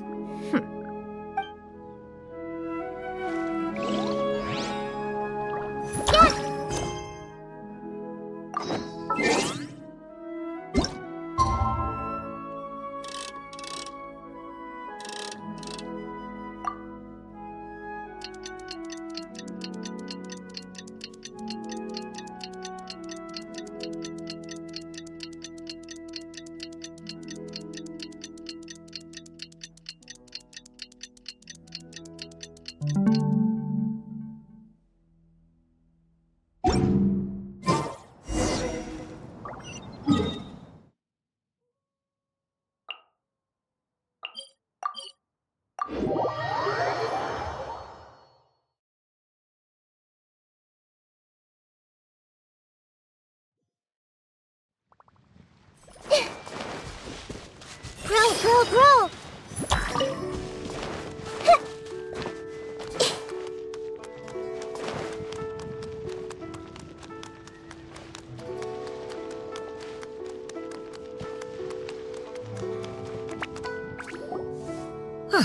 Your concerns are excessive and unfounded. This is but a simple collection of ordinary valuables. Such intense scrutiny is hardly necessary. To be quite honest, your insistence on that fact is my primary cause for concern. In what way are any of these ordinary? Every single item here could be worth more than everything I own combined. I simply can't risk shelling out that kind of mora without proper scrutiny. If I'm wrong, I would never be able to earn it back, not even if I worked every single day for the rest of my life. I have to be careful. Yes, you can never be too careful. We're here, Clow. Miss Xianyun, what are you guys arguing about? Ah, perfect timing. This ignoramus is questioning the authenticity of my wares. I'll have you know, these items have remained untouched in my personal collection for several hundred years. To question their legitimacy is pure folly. Several hundred years? Indeed. They're family heirlooms, you see, passed down over many generations, as families are wont to do. Yep, they've definitely been around a while. We can vouch for her on that one. Hear that?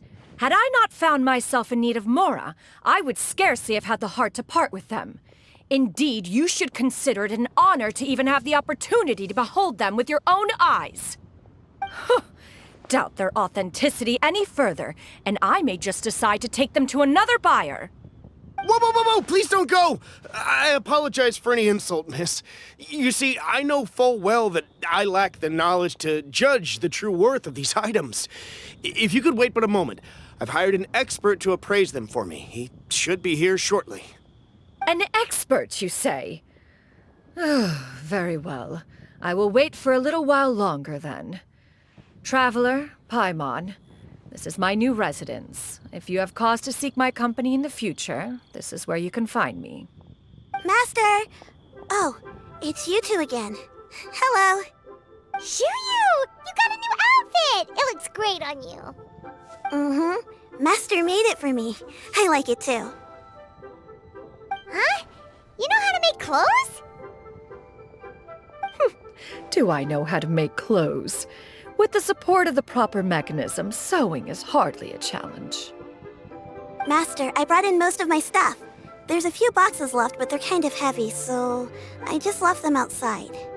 Fret not. I shall help you move them into your room. Actually, I should probably sort through my stuff a bit first. Everything's kind of messy right now, so maybe you could, not look yet, Master? Yeah, that'd be great. It appears my young apprentice has her own fair share of secrets. No matter. Do what you must, child. Now, this expert you mentioned, when can we expect their arrival? Soon. Ah, there he is! Here, allow me to make some introductions. This is Mr. Zhongli, a well-respected consultant at Wangshang Funeral Parlor and an expert in all manner of valuables and antiques. Mr. Zhongli, this is Miss Xianyun. She's the one who's looking to sell the collection of valuables I mentioned earlier. Huh.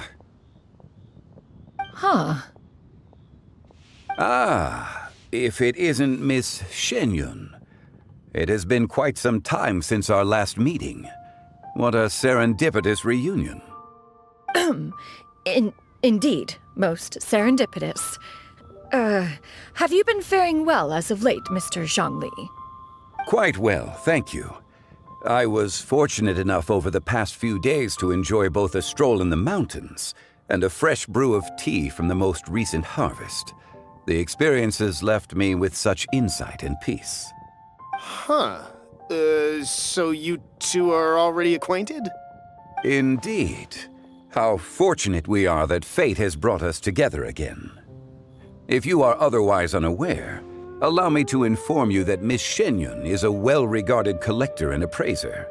She is well-versed in all fields, and oft-celebrated for her impeccable taste. You stand to gain much from this opportunity. You are too kind, Mr. Zhongli. True collectors pride themselves on their wealth of knowledge and eye for detail. I can say without a doubt that you are foremost in that regard. Why, you flatter me, Miss Xianyun. It would seem that you are as self-effacing as ever. Not at all, Mr. Zhongli. Not at all.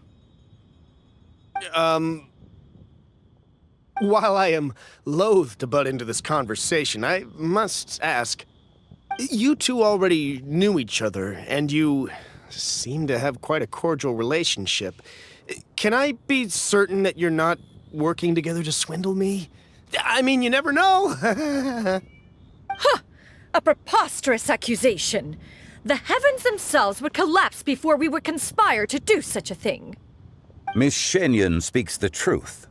Contracts are built on honesty and trust. If that proves to be beyond your capabilities in this instance, this transaction may be taken elsewhere. Say no more. Let us depart. I jest. What fool would still harbor doubts after Mr. Zhongli himself has vouched for the goods? Miss Xianyun, wait!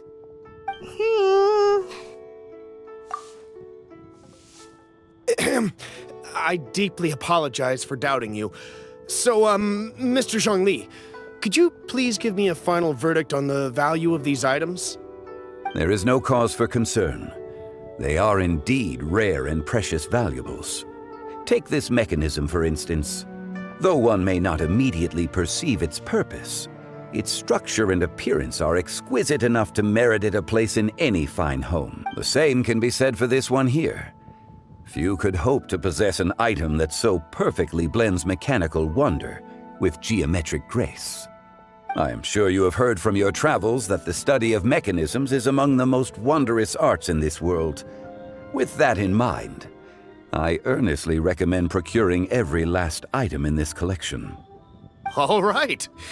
Since I hired you as my consultant, Mr. Zhongli, I shall, of course, trust your good opinion. Then, in that case, Miss Xianyun, I'll take the lot. However, since the final sum is quite large, how about we start with an initial deposit through the Northland Bank? The Northland Bank? Huh. Oh, you refer to the fiduciary house. Oh, very well. I fear people only use the term bank nowadays. In that case, I'll be off for now. I'll return to collect the goods once you've received the funds.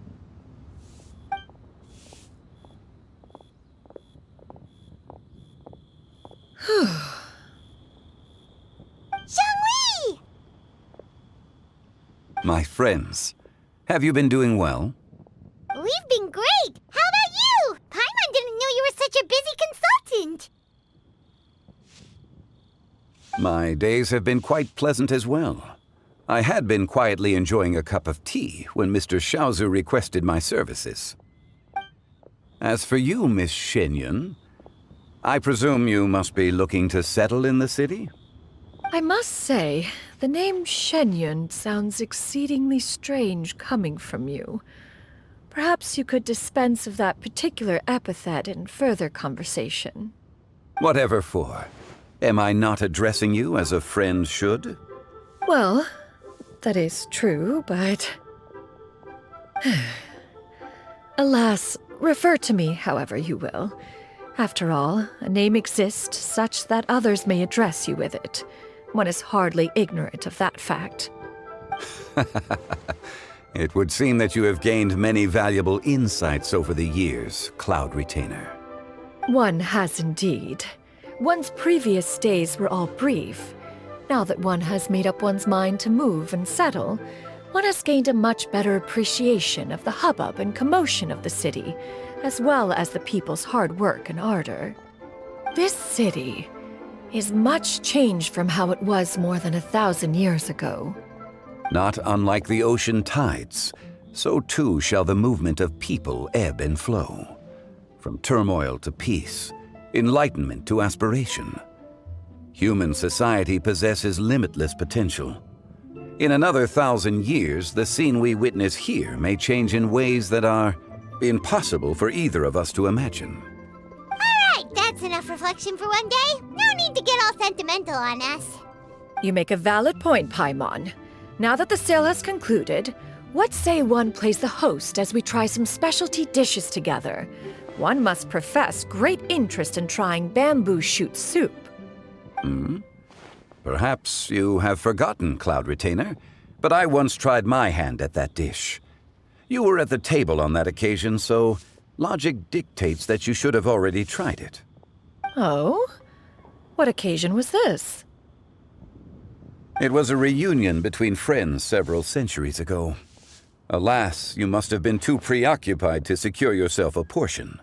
Or perhaps our other companions simply availed themselves of faster reflexes on that occasion. Hardly. 'Twas most certainly out of consideration for the others in attendance. In but a moment, one will show you what it means to have a true deftness of hand. It is settled then. Bamboo shoot soup, mora meat, crab roe tofu, triple-layered consommé. We shall enjoy the lot. One has already passed word to Xianyun and Ganyu to make a reservation. It is prime time for them to meet one's newest disciple. Is that agreeable to everyone? It should be a most splendid occasion. Xianyun, come now, it is time to dine. Ah, this gentleman over here is Mr. Zhongli. He is, A humble employee of Wangsheng Funeral Parlor. Pleased to make your acquaintance. Nice to meet you too, Mr. Zhongli. That should be everyone, right? Let's go!